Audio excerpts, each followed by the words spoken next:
Hey guys, welcome back to the channel. This is a story about what if Deku became Batman and adopted a daughter, part 1. If you guys enjoy this what if and want to see part 2, comment down below and let me know before I start. Please do support for more awesome content. And leave a like, and don't forget to subscribe to my channel and also share this video with your friends and check out the description in my playlist. So let's start the video. Droplets hit the wool tatami, soaking into the carpet. The patter isn't as dense as rainfall, nor is it quite as heavy. However, it does seep through the material as wet as liquid can possibly be. Blood is the devil's ink. Clay can create too. The combination of both can be molded into anything. Kai Chisaki, young head of the Yakuza, is capable of morphing and reshaping too. With his touch-based quirk, all it takes is 5 fingers coming into contact with something to perform a complete overhaul. Which is why his subordinates find it odd that he isn't wearing his gloves to prevent accidental deconstruction. They know better than to question their superior though. They wouldn't dare go against their boss, so they keep quiet about it. They just go about their business, taking their seats at the table they were called to. Joy Irinaka, general manager of the Shai Hasekai, counts wads of bills. A stack of yen begins to pile up behind him. Hari Kirono, being Chisaki's assistant, brews tea to deliver. It's so quiet in the room occupied by the entire force of the Yakuza that it's eerie. Even Rappa and 𝗧𝗵𝗲, as large as he is, remain silent. Nemoto and Satsuno share a look, communicating telepathically even without the usage of quirks. Then again, anyone in the room would be able to know what the other person is thinking in this atmosphere. The brewer beeps to alert Kirono it's ready to be poured. The sound is not just to inform them that the tea is ready. It's an indicator that the meeting can finally begin. However, before it can, there comes a disruption. The old-fashioned shoji Japanese sliding door that makes up the room's entrance and exit is pushed open. Nobody had been expecting anyone else to attend the meeting. Least of all, a second Kai Chisaki. All eyes flick towards one or the other, discomfiture and consternation brewing faster than the tea did. The Chisaki in the doorway glares at his doppelganger with menacing golden eyes. They each share the same wardrobe, green bomber jackets with purple fur collars. Despite the beak-shaped masks covering their jaws, the facial features are so similar that they could be mistaken for twin brothers. The only notable difference is that the one in the doorway does have his white surgical gloves on, whereas the one at the head of the table does not. The imposter becomes evident then. The Yakuza turn on who had duped them, though he's not the real Kai Chisaki. His fingers are just as deadly. The 5 digits become elongated, jutting out and spearing Yu Hojo before he can crystallize. The deceptive identity thief is well informed of the Yakuza group's members. Fraudulent Chisaki's informant had been rather thorough about each of their quirks in particular. And here I was about to give the performance of a lifetime. Fake Chisaki retracts his 5 fingers from Hojo. Now a lifeless corpse, the Yakuza's body falls to the floor. The gangster's killer stands up, stealing their face next. Chisaki's brown hair retreats into his head as his facial structure is reconstructed. Even his clothes change completely, leaving no trace of former identity. Bastard! 𝗧𝗵𝗲 roars in anger as he rears his colossal fist. Right behind him, the rest of the Yakuza are as equally infuriated. The intruder didn't just steal Hojo's appearance. Diamonds cover his body, taking the impact head-on. The sturdy makeshift armor is just enough to shelter him as he's sent crashing through a wall. The diamond chips, cracks, and then shatters as he tumbles across the floor. How dare you use the boss's face? Irinaka lets loose a shrill shriek while pursuing the infiltrator. He doesn't expect Hojo's body snatcher to transform their arm into an axe, ready for the assault. In one swift swing, fake Hojo chops Irinaka in half. Intestines unravel and blood spills just like that. The real Chisaki has had enough. He himself rushes in, intent on touching the interloper in order to disassemble their shape-shifting body. As always, when he does make contact, the body bursts, blood sprays in all directions, flesh completely liquefied. As much as he hates the sight of blood, he can't help but grin beneath his mouthpiece. However, that toothy smile doesn't last. The red liquid changes its shade of color, graying and turning thicker. It collapses in heavy heaps instead of being a wet splash. It oozes worse than gore. It makes his skin crawl and causes hives to break out across his face. The deconstruction of clay doesn't matter when the putty is able to be reshaped. Fake Hojo drips all over the carpet, clay face melting with the rest of his body like a wax figure in heat. A gurgling sound is the only warning the Yakuza gets before the intruder stretches his arm again. Long appendage serving as a thick whip. Despite being made of clay, it packs a heavy hit. Satsuno and Nemoto are slammed into the ceiling, bones crumbling from the force of impact. 𝗧𝗵𝗲 charges the clay figure with another massive fist cocked back. When his knuckles connect, the liquid splatters just like when Chisaki's quirk took effect. But that doesn't finish the fight. The clay chute spikes up from its many puddles, piercing the hulking Yakuza member from all angles. 𝗧𝗵𝗲 unleashes a primal scream while trying to retreat from the spires spearing his body. What are you? 𝐒𝐭𝐚𝐲 mutters under his breath as he watches the unkillable slime slam into 𝗵𝗃 next. 𝗵𝗃's punches have no effect on the liquid, every blow absorbed by the clay. The fight is futile. Kurono hurries to stand by 𝐒𝐴𝐵's side. There's an urgency in his tone when he pleads, "You need to evacuate." While it's distracted, but they don't get the chance to escape, even if they wanted to try. A spike stabs through Kurono's chest, impaling him on the spot. When it retracts, there's a hole at his epicenter. 𝐒𝐴𝐵's assistant slumps to the ground, joining the other dead Yakuza there. 𝐒𝐵, who had opted for booze over tea, has his brains bashed in by a clay hammer. That same clay then forces its way down 𝗲𝗵's throat, imploding the man from the inside out. Not even Tengai's shields are enough to hold back the force of the unkillable liquid.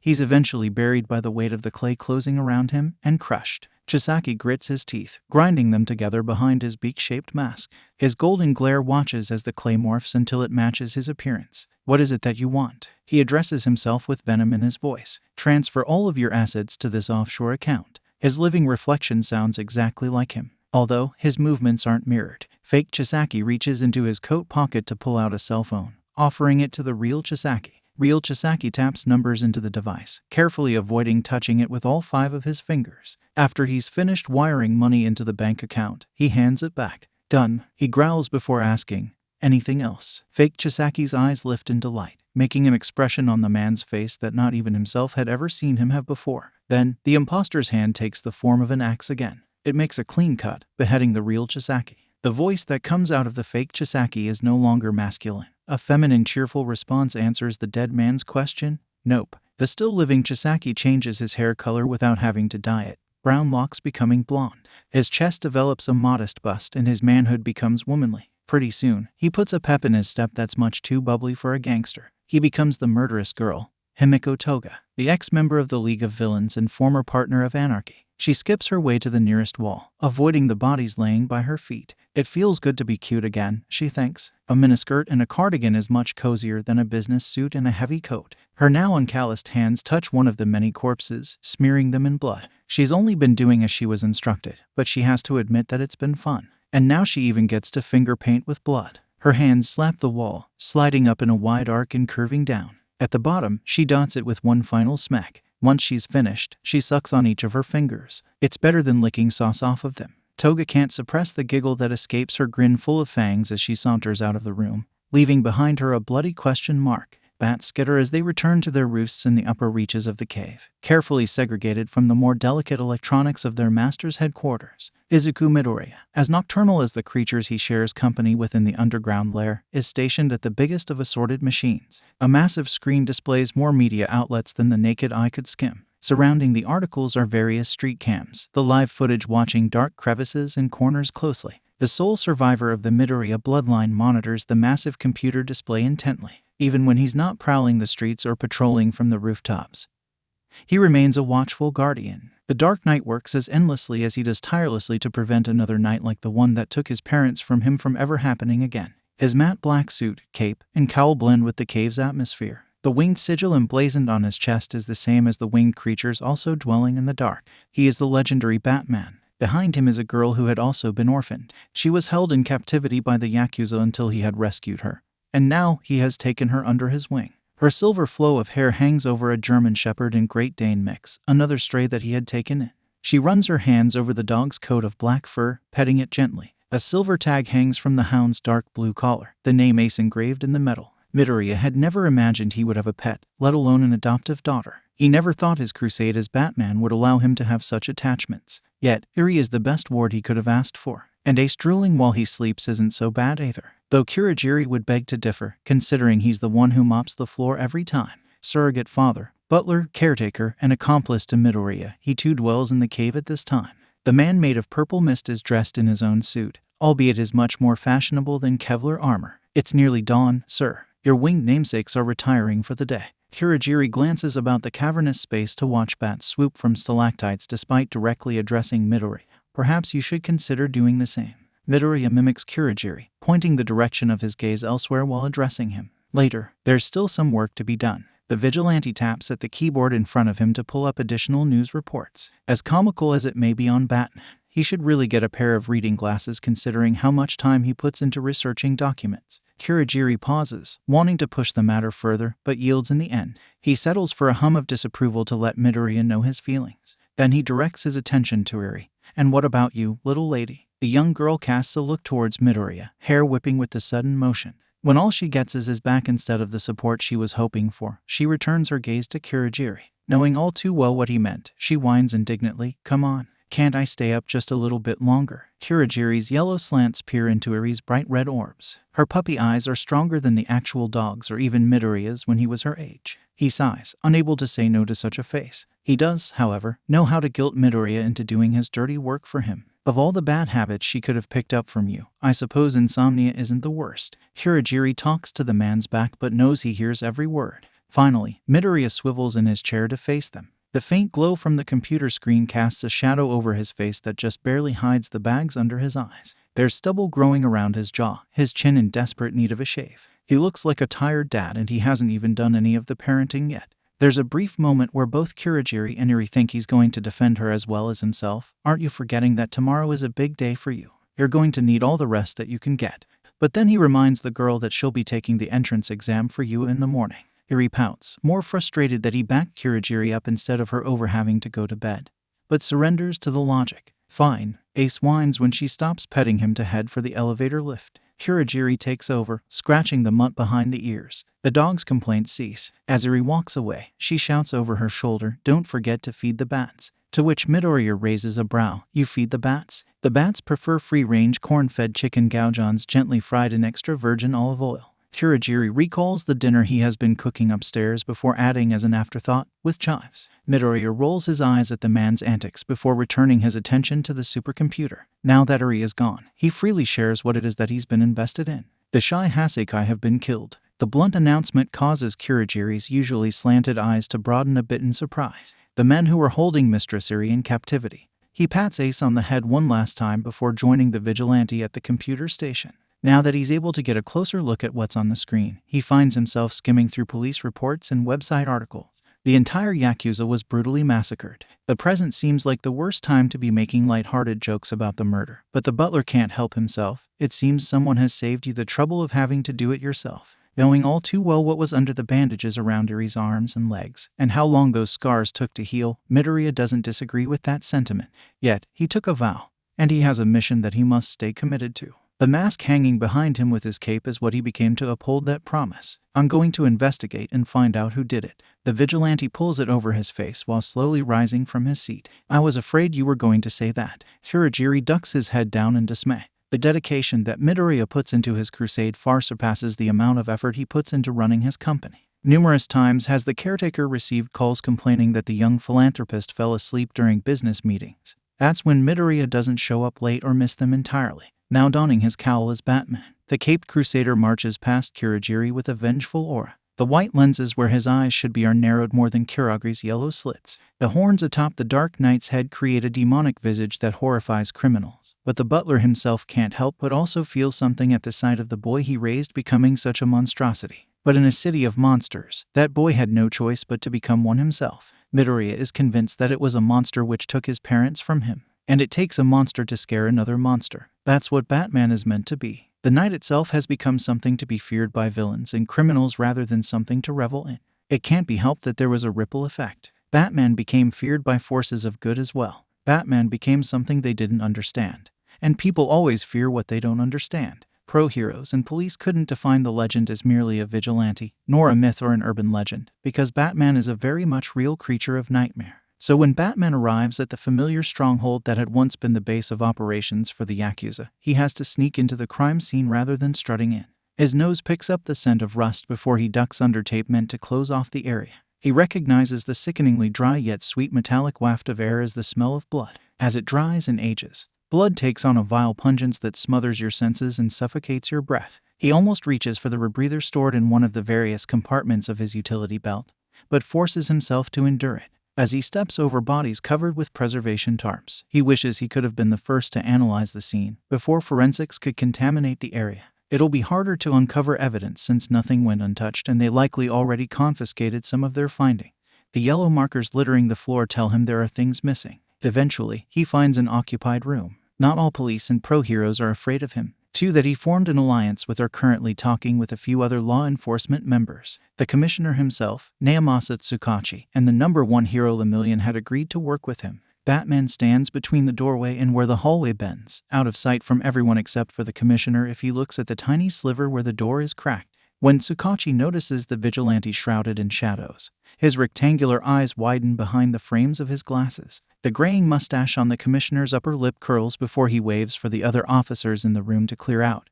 Can you give me and 𝐒𝐵𝑚𝐴𝐴 a moment of privacy? 𝗵𝗃𝗀𝗃, the symbol of hope as All Might's successor, gives 𝗧𝗂𝐁𝐵 a questioning glance. He hasn't been made aware of Batman's presence yet. Not until the room is cleared out by the cops that were also oblivious does the vigilante step into the light. 𝗧𝗏𝗃's face twists behind his visor, shocked to see the fellow caped crusader. Hey, Bats. 𝐒𝐵𝐴𝐴 suddenly understands why 𝗧𝗂𝐁𝐵 had the room cleared out. 𝗧𝗏𝗃 holds out a hand for Batman to shake, beaming a smile that All Might would have been proud of.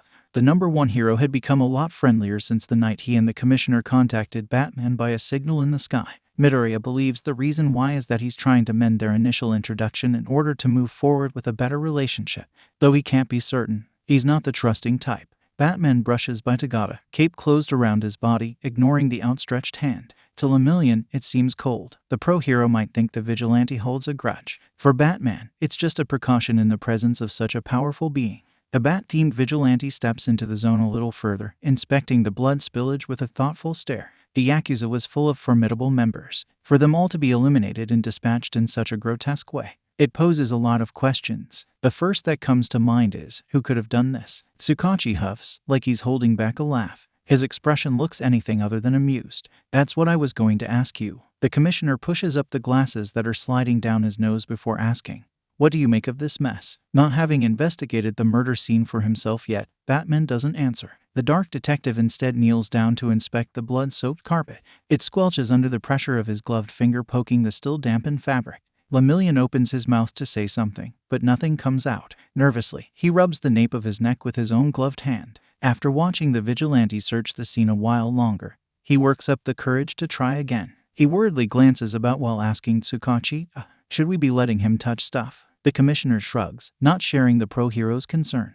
Batman seems competent enough that he won't contaminate anything, which is more than can be said about official heroes. He'll do no more harm than if he were to touch anything. Taking mild offense, 𝗧𝗏𝗃 pivots to shoot 𝗧𝗂𝐁𝐵 a look of exasperation. I didn't. 𝗒𝐵𝐴𝐴 holds his hands up to show that they're clean as though that's all the proof he needs. Batman suddenly interjects, 𝗵𝗃𝗀𝗃. They each whirl back around to face the vigilante, sharing similar expressions of confusion. 𝗧𝗏𝗃 tilts his head. 𝗧𝗂𝐁𝐵 raises his eyebrows. What? The vigilante is still knelt down, his back facing the 2 members of law enforcement. Blood isn't the only liquid that the dark detective has discovered. Beneath the carpet is something much thicker. It's what had a squelching reaction when he had touched it. Batman swabs a sample of gray goop that he distinctly remembers analyzing before. She recently went missing from her cell, did she not? He also recalls capturing the crazed blonde when apprehending Anarchy. As he scoops the hoary liquid into a vial to take back to his personal crime lab, he thinks about her escape from prison shortly after. Yeah, she did. 𝗧𝗂𝐁𝐵, on the other hand, would rather not have any recollection of the deranged woman. Against his better wishes, he dares to ask, why? You got something? Batman finishes collecting the evidence he discovered, sliding the miniature test tube into one of his various belt pouches. It was just a drop, but it's a lead. He ponders over her potential involvement, racking his brain to figure out the mystery of her presence. Maybe. 𝗒𝐴𝐴 folds his arms over one another across his chest, covering the golden number there. His wide forearms are pure muscle. His presence is powerful as he mulls things over. You can't possibly think a villain of her caliber could have done all this, do you? But his confidence in his own abilities can be his own downfall if it blinds him of the potential in others he perceives as below him.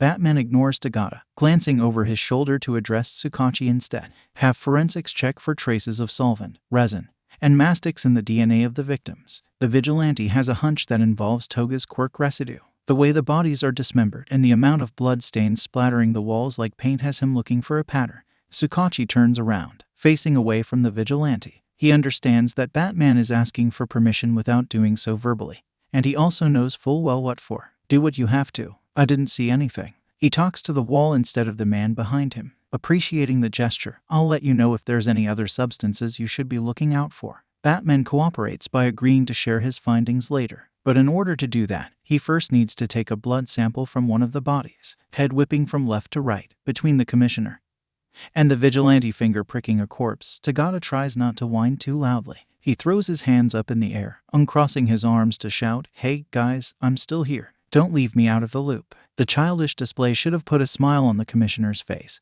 but his expression becomes something much grimmer than before instead. "I'm not. I was just saving the best for last." His tone says otherwise by the sheer sense of dread that lingers on every one of his words. Even Batman redirects his attention to 𝗧𝗏𝐽𝐻 when he hears the sound of the man's voice. Turning to address the vigilante, "If you're all done here." He starts to venture outside the room. "Follow me." Batman casts one last glance at the body he's taken a sample from. He notes that out of all the severed corpses, this one is only missing a foot. Then he follows Lemillion and 𝗧𝗏𝐻 through a hole in the wall. The sheetrock is shredded and debris is littered everywhere. It was broken by some sort of blunt impact, he judges. But what really catches his eye is what's written in blood on the wall that's still intact. A riddle. "I'm something with 5 digits, but I am not a hand. When you walk along the beach, I leave prints in the sand. What could I be?" Batman's eyes narrow behind his whitened lenses as he reads the message. He had been given a riddle before, a secret case given to him by 𝗧𝗏𝐻 and 𝗧𝗏𝗏, and this could very well be the same perpetrator. The answer is a foot. The missing limb of the corpse he had examined is still fresh in his mind, and he doesn't think that's a coincidence. He turns around, glancing back at the lifeless body. He hadn't bothered checking it for ID, but the tech in his mask lens ought to do that for him. He soon identifies the older man as the former boss of the Yakuza before Chisaki came into power. The original head of crime, before crime was outclassed by villainy. Crime is afoot. Watching Batman closely from the corner of his eye, Commissioner 𝗧𝗏𝐻 asks the Caped Crusader, "Still think this thing was orchestrated by Toga?" The bats sleep with folded wings. Cocoons of silken darkness hang from the stalactites that occasionally drip feces into the cavern below. It's their home above the abyss, always staring down from their world turned upside down. Suddenly, the mammals are disturbed in their dwelling by the roar of an engine. The metallic machine is sleek but larger than life compared to them. It's a vehicle unlike any other, drifting into the cave as though it belongs. Some of the bats abandon their perches, but others welcome it with shrill shrieks. When the car comes to a stop and the cockpit opens, Batman climbs out. His boots thud against the floor, sound echoing throughout the space. Each footfall follows suit. Bats creep steadily along, following him from above in the shadows. Eventually, he reaches another massive machine of advanced technology. The supercomputer he had been using before going to the crime scene awaits him. He slides the tube containing the sample that he collected at the crime scene out from a pouch on his utility belt. The forensics equipment he has wired into the computer begins analyzing the gray goop, searching for compounds that match with the ones in its database. As hypothesized by the dark detective, the slime contains the same substances as the sample he collected from Himiko Toga's quirk during the Anarchy case. However, there are other chemical compounds blended in that weren't there before. Batman pulls back the top of his cowl, unmasking himself so that he can peer closer at the monitor's readout. He hums to himself as he compares the chemical concoction with an outdated drug that had been long presumed retired. There had once been a legal variant, used to prevent balding and erectile dysfunction, though it had been stopped being sold as pharmaceuticals when it was updated. Previously a booster for quirks, dubbed Trigger, it got an advanced version called Idio Trigger. The shortcoming of that variant had been losing control of one's senses, as well as the usual problem of the drug, that it eventually would wear off. However, it looks like this new version has been formatted to evolve a person's quirk and become part of the DNA rather than improve or cure in small doses. Midoriya moves from the keyboard to the green envelope containing the first riddle he had received, the riddle of the Sphinx. What walks on 4 legs in the morning, 2 legs in the afternoon, 3 legs in the evening, and no legs at night? The generic answer is a human going through the cycle of life from baby to senior. But perhaps there's more to it than that. Midoriya recalls the bloody message Toga had left him at the Yakuza's base. "I'm something with 5 digits, but I am not a hand. When you walk along the beach, I leave prints in the sand. What could I be?" The former Yakuza leader's foot being removed must mean something. 2 riddles to do with standing. Midoriya moves back to the keyboard, tapping to pull up bank records. The Yakuza had their assets transferred to an offshore account before vanishing from the server completely. Financial standing. Midoriya rubs a thumb against his chin as he contemplates the burglary. Whoever orchestrated Toga's breakout and removed the side effects of Trigger is too smart for such a small-scale crime. That can't be all the riddles mean. Midoriya becomes lost in thought as he contemplates the meaning of it all. The clues with hidden meanings have to lead him somewhere. They must have some significance. He doesn't believe it's just a wild goose chase meant to mislead him. Whoever is behind all of this truly believes themselves intellectually superior, that they're confident enough to taunt him, that cockiness will be their downfall. He's sure of it. If he can just figure out what it all means. Midoriya raises his head, drawn back to the numbers on the screen. Numbers. He grabs the letter that had been given to him by Commissioner 𝗧𝗏𝗁, reading it again. 4 legs, 2 legs, 3 legs, no legs. The money that was transferred was done in increments. 4 grand, 2 grand, 3 grand, nothing left. The vigilante escape trails behind him as he rushes to grab a pen and paper. The second riddle had a number 2. 5 digits. He counts on his hand, getting the 5 numbers in sequence, but then remembers the second riddle's answer was his foot and not his hand.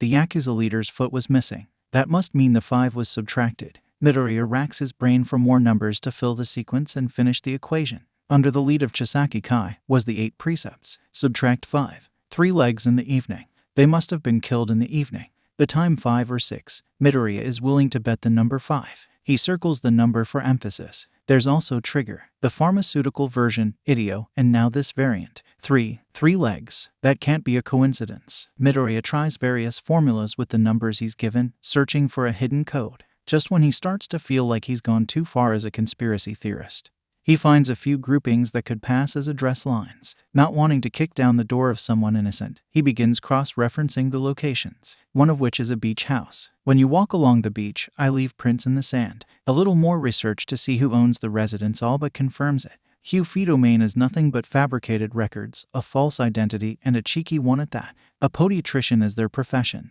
Their name is an alias for human. They exist solely as an answer to the riddles. The caped crusader pulls his mask back over his face, just as hastily as he had driven into the cave. His advanced engineered vehicle speeds out. Takoba Municipal Beach is one giant trash heap. The garbage washed in from the sea had accumulated for years and turned it into a junkyard. It makes for a revolting place that most would steer clear from going near. It also makes having a residence there all the more private. When Batman arrives at the destination, he almost misses the severed foot placed at the doormat. His eyes narrow. He doesn't have to bend down to get a better look or take a DNA sample to know it belongs to the former Yakuza boss. Knowing that he's at the right place, he pushes open the sliding glass door, only slightly shocked to find it unlocked. As for the house inside, it's empty. Batman glances around, searching for something that's not there. Not even a picture or painting hangs on any of the walls. No furniture decorates the corridors. It's a completely devoid space. He ventures deeper with another step forward. The floorboard creaks under his heavy boots. Batman pauses. He leans back from where he originally stepped. No squeak. One step forward, though, and the wood chirps. He's walking on a nightingale floor. Usually used to detect intruders in temples and palaces, certain floorboards are purposefully crafted to make sound. Only someone familiar with the layout would know where to avoid stepping. But in this particular instance, there's nobody living in the beach house. The floor must serve a different purpose. Batman glances back at the foot left by the entrance. He rereads the riddles once more in his mind.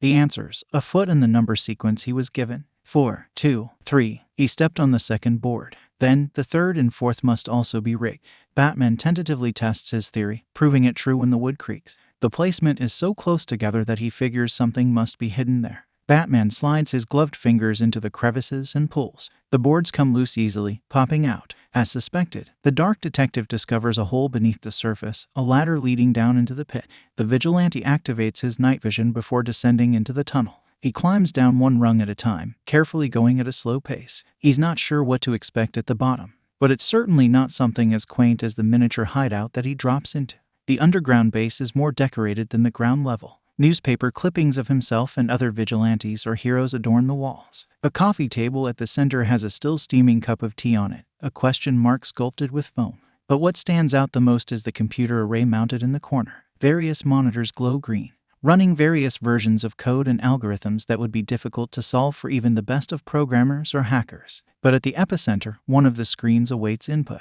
"Are you there?" A typed text flashes in the middle. Batman looks down at the keyboard below him. He taps the buttons to reply yes. When the system shuts down, he worries that he may have been too hasty. But it just as quickly reboots. The monitors flicker back to life, but illuminating a different pixelated picture. The screens collected combine like a puzzle and formulate a mirror reflection of the vigilante. Then, a set of speakers pop as they switch on next. A delighted giggle echoes before it's followed by an equally thrilled voice. "You've made it. Oh, I'm so glad. I was worried I may have made it too difficult for you." The chipper tone is soft-spoken. Feminine maybe. Midoriya worries that they could even be a young child like Izumiya's anarchy. Then again, their voice could be affected by their quirk. Anything is plausible as a cause for the squeaky impishness. Batman discreetly twists a small knob on his utility belt, activating a device that'll record the room's sound to play back as audio later. Any lead is better than none. To get them talking more, he tries a direct approach by asking, "Who are you?" The disembodied voice shows a hint of amusement in its response. "Oh, come now, detective.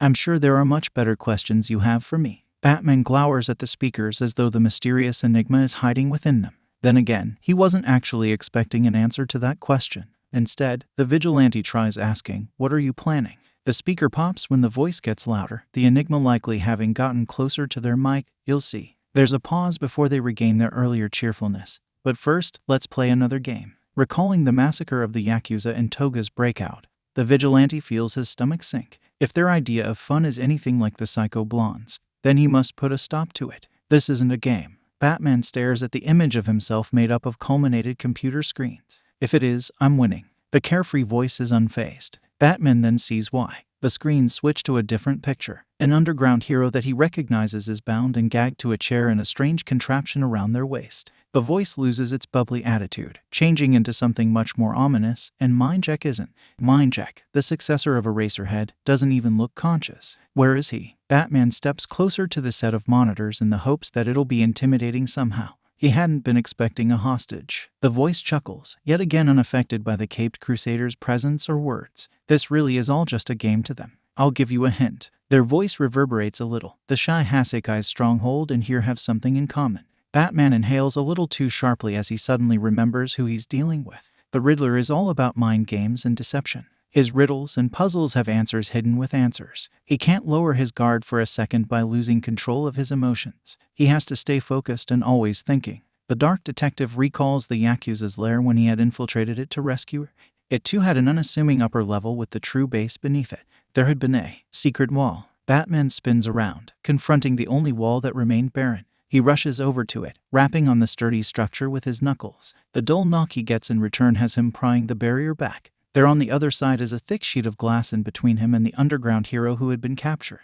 When he rears back his fist to break through it, the voice pitches back in, "I would advise against that." Batman stops, cautioning himself against the warning. When the Riddler sees the vigilante awaiting further instruction, they continue. First, a riddle, Batman. Batman refrains from turning around and facing the computer screens as he listens. What's worse than biting into an apple and finding a worm? The speaker asks its question. It's an old one, like the riddle of the Sphinx. Batman says the generic answer aloud as he ponders whether that'll be the same one that the Riddler is expecting.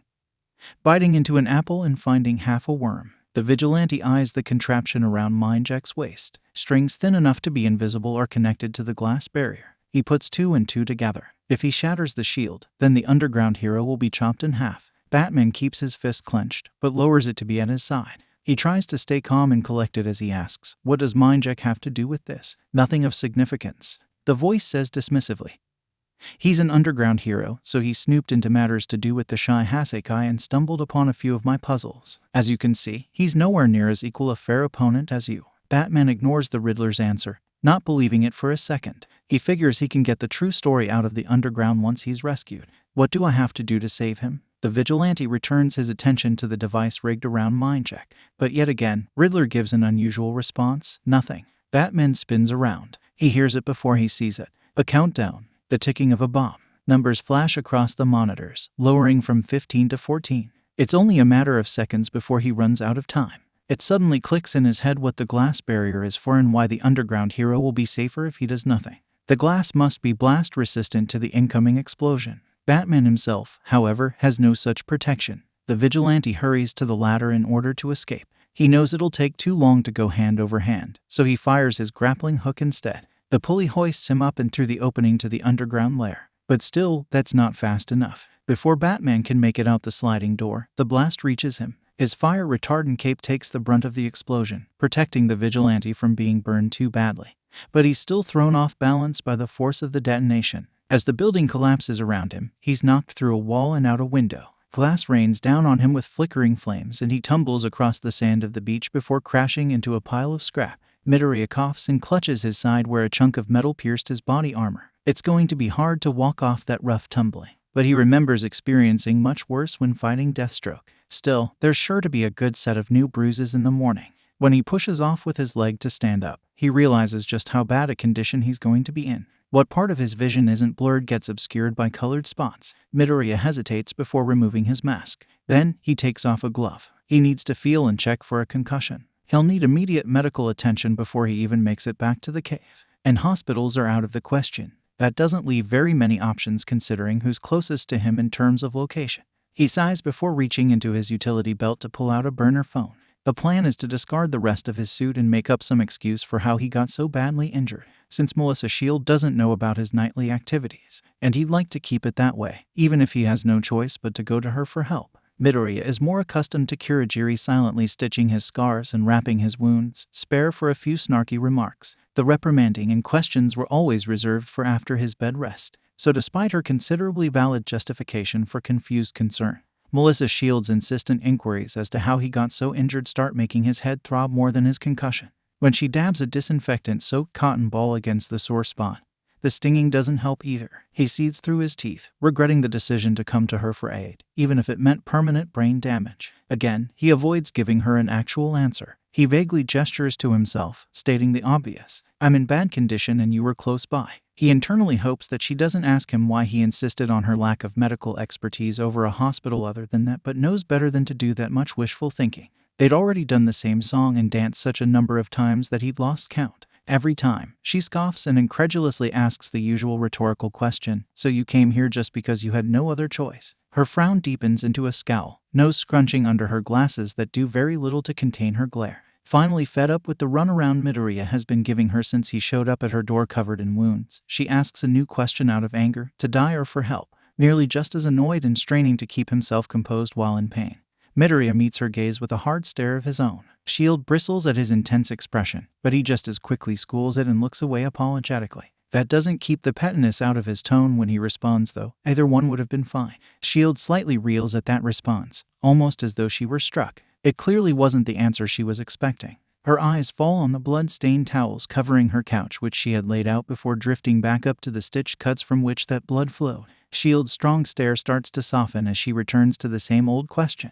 "Izuku, how did this happen to you?" Her tone lost the edge it once had. She sounds as tired as Midoriya looks. Midoriya sighs before turning his attention back to her. The barrier he usually puts up between himself and others appears lowered to the bespectacled blonde. His green gaze holds some sort of sincerity as he chokes out, "Nothing happened to me. This wasn't some unfortunate side effect. This was a choice, a vow." He hadn't expected her to understand. Not even Kurogiri does, knowing his history and the context behind those words. Yet, it still hurts him when she shakes her head in confusion. Just once, he wishes someone would understand and stop asking questions he has no other answer to. "What the hell are you talking about?" 𝐵 moves her hands from finishing his bandages to holding his. She's reaching out to him. She wants to understand, but Midoriya pulls away. He would rather lie to her than potentially get let down. He had planned to reserve his cover story for when he's right-minded, but gives in to 𝐵's persistence. "A gang of some kind mugged me." The woman sitting across from him barely contains a gasp, but he continues with the fabricated tale before she can poke any holes in it. "They recognized me and thought I was carrying a fortune just because of my status. As for the deeply embedded injuries inflicted upon him over the years, he has a reason for those as well. I know you lived on an island your whole life, but in the real world, people who are quirkless make for easy targets." He hadn't meant to take a verbal jab at her, but he sees that it landed by the way she flinches. Even so, he doesn't stop just yet. "If I had a normal childhood, I'm sure these type of beatings would have made me into a regular punching bag. Even if your body can handle that much abuse, it shouldn't have to." 𝐵 shakes her head while keeping her eyes set on him. She's sure that there's a story for every crevice in his skin. She's certain that those are also accountable as the reasons why he runs his company. You think you have to hurt so others don't have to, but that just isn't true. The way he avoids making eye contact tells her that she's right. "Like I said, this is a choice." His voice is so faint that it's barely a whisper. Midoriya moves slowly, meeting her gaze again, this time with a different kind of intensity. "I'd rather it be me than you." There's more hurt in his eyes than his body's tremors. They've gone past the physical scars now. Memories are more traumatic, or in Midoriya's case, the lack thereof. He's aware of the absence 𝐵's parents had in her life too. Her mother never present on the island where she grew up, and her father arrested in her teenage years. It's not the same as watching your parents gunned down in front of you, but he feels some sort of kinship with her. Quirklessness isn't all that they have in common. They stare deeply into one another's eyes, seeing something more meaningful to each of them. Midoriya reaches over, the blonde blushing, and he removes her glasses so that he can look at the hue of her iris more clearly. In that moment, it's just the two of them. Each other is all that they can see. They're drawn towards one another, leaning closer, so close that their lips nearly meet. Suddenly, the burner phone that Midoriya had used to call S.H.I.E.L.D. starts to ring. The sudden interruption startles both of them, causing each to pull away. S.H.I.E.L.D. avoids re-establishing eye contact while Midoriya answers the phone, since it's a secure line, and only one used for his vigilante activities. Midoriya already knows who's calling without needing any caller ID. Kurogiri. Now's not the best time. His immediate answer after flicking the cell phone opens makes S.H.I.E.L.D. blush even harder. Hardly is it ever. Midoriya's caretaker snarks from the other end of the line. Pardon my concern when I saw no readout from your suit. It's not like you to go out at this time of night without it.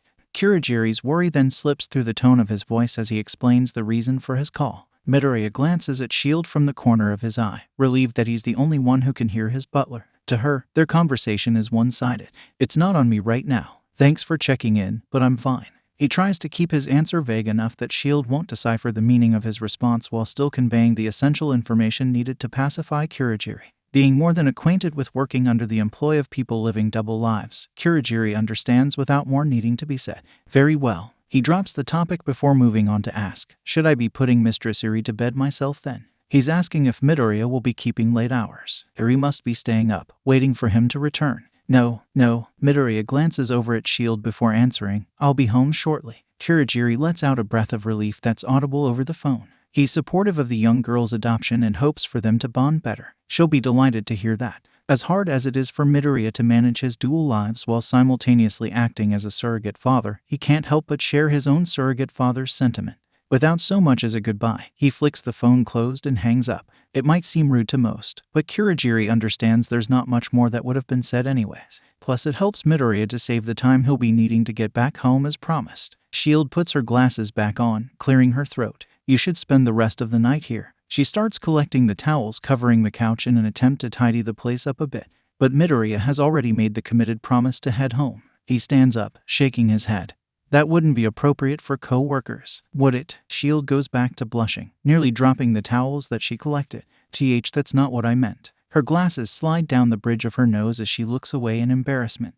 Midoriya hides his smile by sliding a shirt over his head. He knows full well that she only made the suggestion out of concern for his health, but he couldn't resist a flirtatious joke. Sorry, but I can't. He keeps up the attitude with a wink. Maybe next time though. To those unaccustomed with his true self, this is just his typical behavior. The playboy philanthropist act is something he must keep up from time to time to avoid suspicion. It also helps him to redirect S.H.I.E.L.D.'s attention from questioning him about his injuries again or the phone call. And it works. S.H.I.E.L.D. is much too flustered to form a response, let alone think straight. Midoriya uses the opportunity to slip away without being further interrogated, only making time to briefly thank her for patching him up. He's sure that he hasn't gotten away with it completely, but at least he's able to prolong providing her with any more false answers. When he returns to the cave, he leaves his suit in the car for Kurogiri to fish out. He hadn't left his laundry strewn around since he was a child, but he's in a bit of a rush tonight. Midoriya had been taught not to keep a girl waiting, and Eri is a very special one. He buttons up a long-sleeved shirt on his way to her room,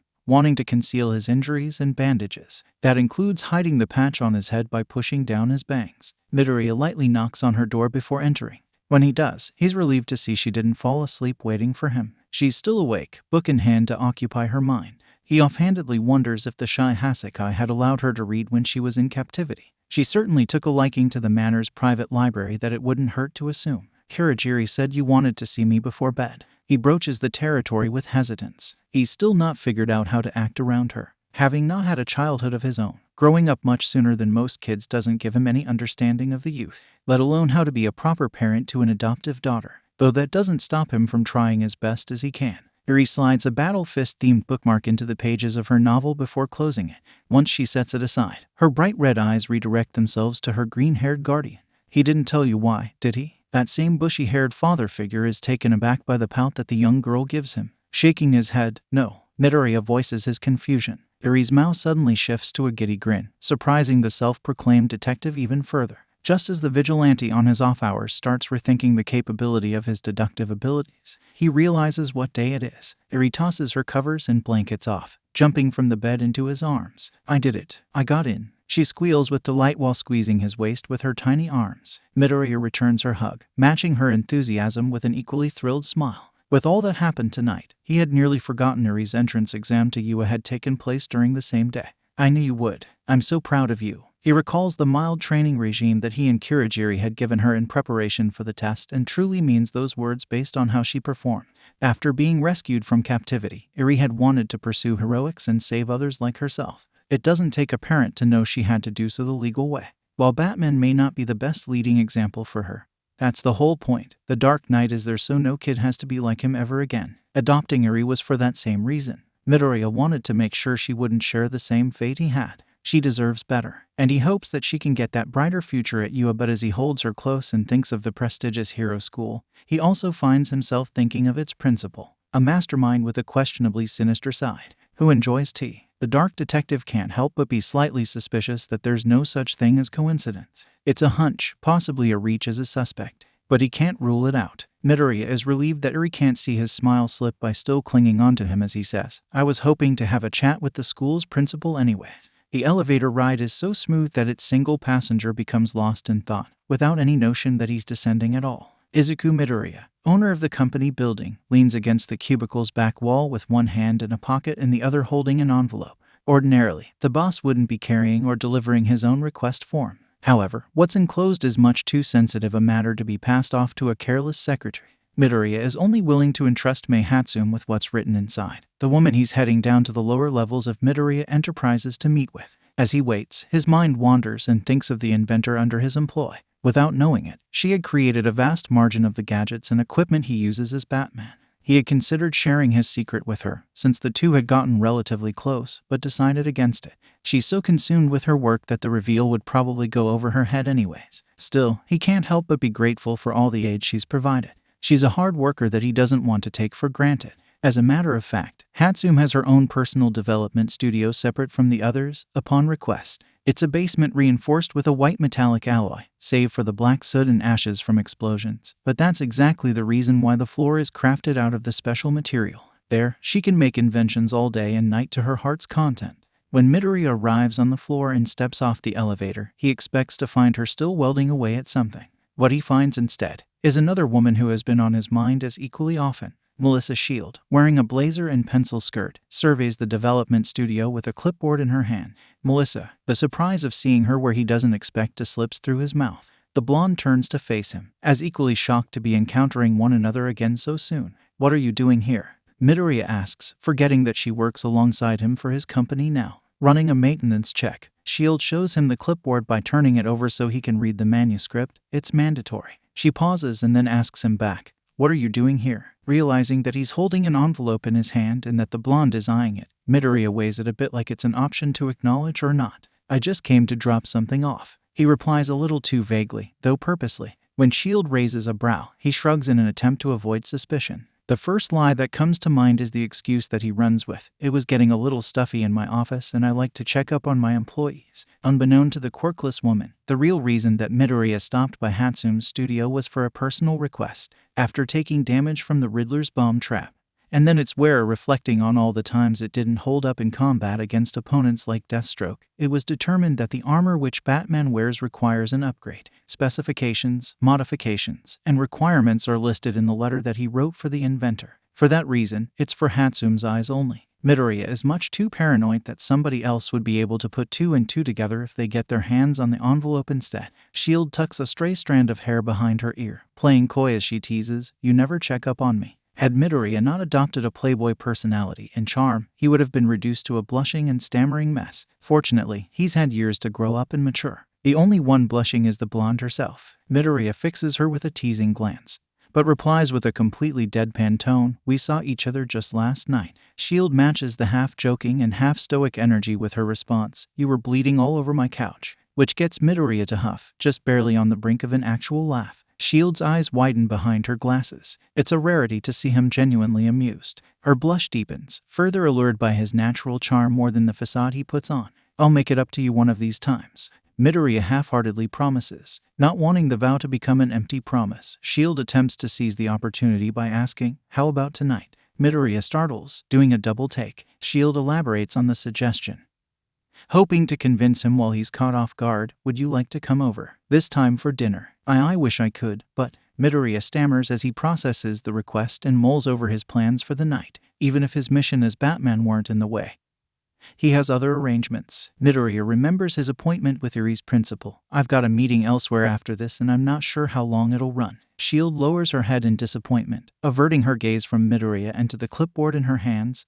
Midoriya, seeing her downtrodden demeanor and sulking expression, feels a tug at his heart. So, hoping to make it up to her, he returns to the half-hearted promise and makes it full. I'll take you up on that offer some other time though, if it's ever still on the table. He gives her a sincere smile to let her know he means it. Hearing him, S.H.I.E.L.D. glances up from her clipboard. When she sees his smile, she becomes flustered. Oh, of course. Diverting her gaze once more, she tries hiding her blush with the clipboard. I don't mind waiting. Relieved that she's no longer upset and willing to give him a chance, Midoriya lets out a small sigh. Thanks for being patient with me. I know I'm a hard sell. He internally wonders if she'd still be smitten if she knew just how true that statement was. S.H.I.E.L.D. laughs, taking the comment as a joke. Ew, no way. The blonde shakes her head as she sizes him up and down with her eyes. She doesn't need glasses to see that he's handsome and physically well-defined. Other women seem to think so too. I know, right? Look at these beefy arms. 𝗧𝗵𝗲 materializes out of seemingly nowhere to grab Midoriya's biceps, giving them a firm squeeze. The inventor gawps. Whoa, did they get beefier? Her salmon-pink dreadlocks sway with the motion of her circling him as she exclaims, "Hunka hunka." Seeing how taken aback S.H.I.E.L.D. is, Midoriya stops 𝗧𝗵𝗲 in her tracks by whacking her on the head with the envelope in his hand. No sucking up to the boss. He takes a step back so that she'll stop groping his muscles, just for extra measure. Undeterred by his response, the hyperactive grease monkey pauses only to lock onto the envelope, her quirk zooming in on it. What's this? 𝗧𝗵𝗲 snatches the letter from Midoriya before ripping it open and asking, a new project. A private project. Keep it under wraps. You know the drill. Midoriya shoots a quick glance in S.H.I.E.L.D.'s direction that he hopes only 𝗧𝗵𝗲 will notice. Sure. The inventor extraordinaire waves the request off before making her own with that same hand outstretching to be given something.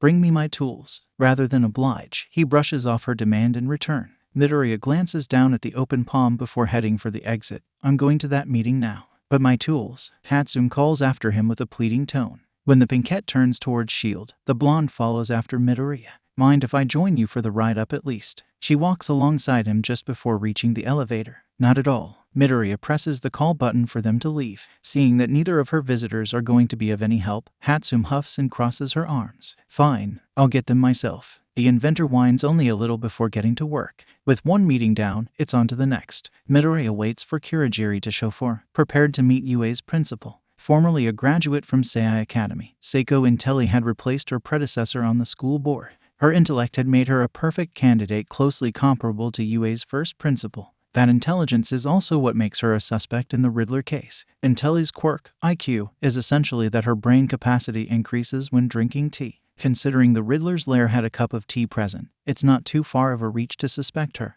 There's also the Riddler's voice. It was high enough a pitch to be feminine and 𝗺 is female. The detective in Midoriya can't help but want to follow the potential lead to wherever it may go. He also figures that even if 𝗺 winds up being a false lead, at least he'll have had a meeting with Eri's principal. For the little girl's sake, he hopes that 𝗺 is innocent. Then again, the sooner he catches whoever the Riddler is, the more lives he'll be able to save. With Himiko Toga involved, the risk factor is very high. He can't imagine the danger level she's reached with her recent quirk evolution. When Midoriya finally arrives at UA, he's more on guard than ever. Only actually being on the campus does he fully realize the extremity of the situation if it turns out to be true. A villain would have infiltrated Japan's most prestigious hero school. He can't imagine why, if not other than to run it into the ground and damage hero society. The status quo and position would allow her access to areas no other villain would be able to step foot at without breaking and entering.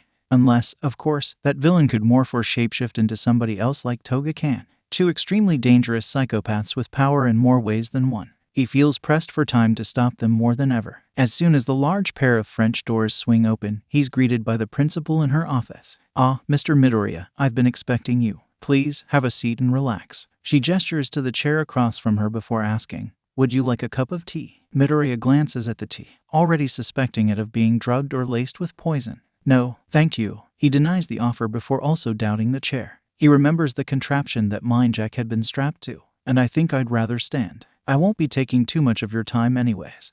Besides, he figures he can inspect the room better without being confined to a seat. 𝗬𝗏 purses her lips as she watches him examine her trophy case. Oh, but isn't there much to discuss about your adoptive daughter? Hearing the mention of Eri has Midoriya glancing back in her direction. If she is who he suspects, the instinct to protect the little girl isn't misplaced. What about her? He tries to be subtle about the clenching of his fists at his sides, but wouldn't be surprised if the principal notices. 𝗬𝗏 tilts her head, seemingly mulling over Midoriya's reaction as much as her own response. It's my job to read up on my prospective students. Eri is quite the remarkable young lady. The principal shuffles a few papers on her desk that must be related to her. Still protective of the girl that he's taken in, Midoriya turns to face 𝗬𝗏. Shouldn't her studies be left to her teachers? He presses the issue just a bit to see her reaction. 𝗬𝗏 doesn't waver. She simply shrugs before answering. Well, yes, but then there would be no need for a principal if I didn't do my own part. Midoriya's eyes narrow in suspicion. She's dancing around the subject and not giving any clear answers. He's not sure if it's paranoia, but he doesn't want to take any chances when it's Eri involved. And what exactly is your part? His eyes land on a chessboard that also occupies the desk. He remembers the Riddler calling their crimes a game, which may very well make everyone pieces on the board. Midoriya stares at the pawns lined up on either side. What do you make of your students? That gets 𝗬𝗏 to frown just a smidge. She tries to school her expression, hiding it behind a cup of tea as she takes a sip. Once she sets the cup down, she wears a fake smile. You know, I also research parents. Her eyes meet Midoriya's, quirkless and orphaned. Do you resent Yue, Mr. Midoriya? Or perhaps heroes in general? It's Midoriya's turn to frown. She's trying to hit a nerve. An eye for an eye. All that she's doing is further increasing his suspicions of her being the Riddler. This isn't about me. This meeting is about you. 𝗬𝗏 hums before asking. Not about your adoptive daughter. Midoriya tenses when she then stands up and continues. Mr. Midoriya, you're well aware of Eri's history, are you not? And what's become of the Shy Hasekai? He wasn't expecting her to be so direct. Bringing up the Yakuza only confirms it. He's about to retort when the dual doors behind him swing open. A familiar face enters the room, one that he hadn't been expecting. Izuku Midoriya. Naomasa Tsukachi addresses Midoriya directly as he strides further forward. Commissioner. Midoriya turns to face the head of the police department. He sees that Tsukachi is carrying a set of handcuffs with him. Perhaps Mindjack or somebody else figured out the Riddler's identity too, he thinks. But then, Tsukachi is roughly grabbing Midoriya and spinning him around. Please put your hands behind your back. You're under arrest for suspicion of first-degree murder and kidnapping. The cuffs latch around Midoriya's wrists as he's taken into custody. What? Midoriya tries looking over his shoulder to see Tsukachi and get some kind of explanation, but his gaze is drawn away when he hears 𝗬𝗏 giggling. 𝗬𝗏 smirks as she steps around her desk. Did you really think you would keep your secret from me, Mr. Midoriya? Her eyes glimmer as they meet his and his widen. The possibility that she thought ahead and figured out his identity starts to register. 𝗬𝗏 then moves the White Queen in front of the Black Knight, claiming, checkmate. The room that Izuku Midoriya currently occupies is as plain as his appearance, consisting only of Spartan furniture and a recorder the same way Midoriya's green hair may mildly stand out. Each chair is chained on either side of a table that's bolted to the floor, but Midoriya hasn't so much as squirmed in his seat to be quite as shackled down. The absence of a two-way mirror or a video camera in any of the room's four corners doesn't make the ensuing interaction any less of an interrogation, though. A steel door pushes open, Commissioner Naomasa Tsukachi coming into the small space. He doesn't enter the room alone. Behind him is Sansa Tamakawa, recently appointed lieutenant at the precinct. Tamakawa carries a small old-school television box set and Tsukachi holds a handful of manila folders, until each policeman places their stuff on the table. Midoriya raises an eyebrow, but doesn't say anything. There's handcuffs still bound to his wrists. And nobody has yet to explain the reason for his arrest, but he still remains cooperatively quiet. The lieutenant with the head of a ginger tabby cat glances in Midoriya's direction before leaving the room and closing the steel door behind himself. Now just Tsukachi and Midoriya. The commissioner sits down across from the detained. He takes a moment to flip open one of the folders on the table, looking inside for himself, and then presses a button on the recorder. Mr. Midoriya, do you know why you're here? Tsukachi closes the folder and looks up to address the man across from him. His rectangular eyes are set in a hard stare behind the frame of his glasses. Despite having racked his brain about it for the past few hours, Midoriya genuinely doesn't. Or, at least, he hopes he doesn't know. The thought had crossed his mind that a connection was made between him and his acts of vigilantism as Batman.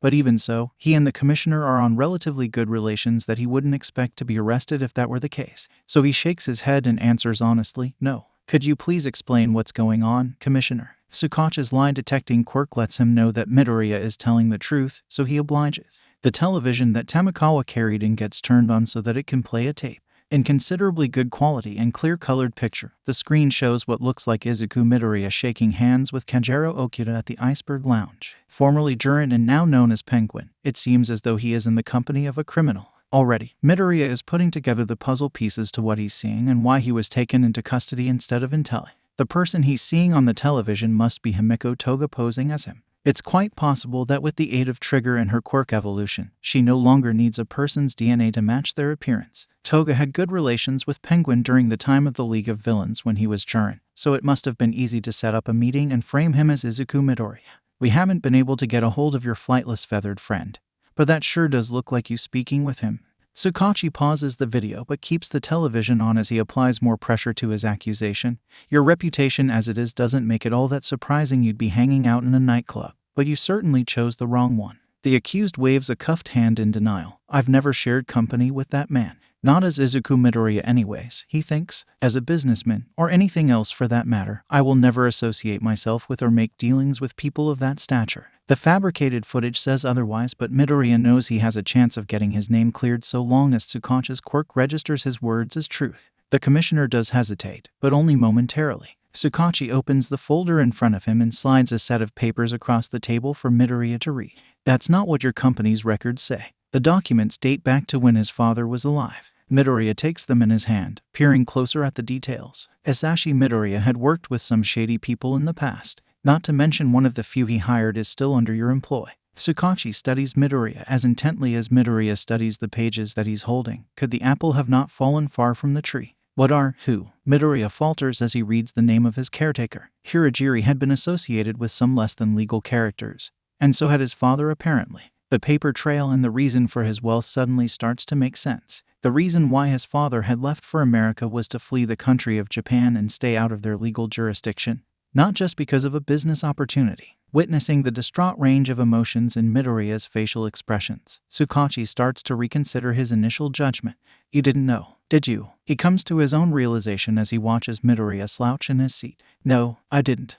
Midoriya mumbles a weak whisper. Internally, he's falling apart. He starts to question what his life mission is all about. He had dedicated himself to being Batman for the sake of his family, and now he's finding out that they were involved in the very same crime he swore to fight. The paper in his hand crumples as his grip tightens on it. I'm sorry. 𝐬𝐭𝐞𝐲 leans back in his chair as he gauges Midoriya's sincerity. Becoming just as despondent, he replies with his own share of sympathy. I didn't realize that this would all come as a shock to you. Midoriya stares at the papers that he's holding, still not quite believing what he's read over and over. Eventually, he raises his head to shift his gaze from them to 𝐬𝐭𝐞𝐲 and asks, how did you find all of this out? When you enrolled Eri at UA, Intelli uncovered some rather unsavory details pertaining to both Eri and yourself. 𝐬𝐭𝐞𝐲 adjusts his glasses as he recomposes himself. He's reminded of the case at hand and puts aside any condolences for the time being.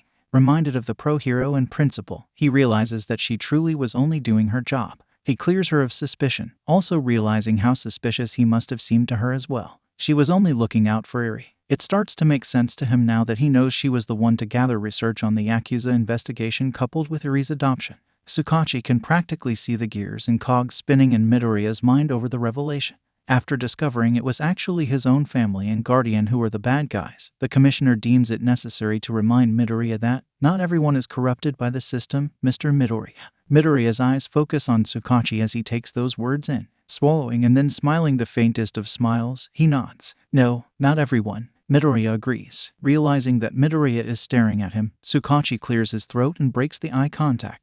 Even though I'd like to say this has all been resolved, there's still a few concerns that I'd like to go over with you. He pauses before regaining his composure a second time. As a matter of fact, you may have presented me with more questions than answers now. Somebody's posing as me. Midoriya starts with the most prominent one. He gestures with his head towards the television monitor where his doppelganger and Penguin are on screen. He can't exactly come out and accuse Toga since he as Izuku wouldn't know of her, but he can at least put 𝐬𝐭𝐞𝐲 on the right warpath. Registering the explanation as truth, 𝐬𝐭𝐞𝐲 hums. Whether Midoriya merely believes that wholeheartedly or actually knows for certain he's been set up, he doesn't know. So he asks any reason as to why. Midoriya sits up straight and shrugs as he considers the possibilities of motive. Aside from my family's fortune or my reputation, I think I'll need to take extra precautionary measures so that nobody can walk into my company building wearing my face and then back out with any of the equipment we're developing.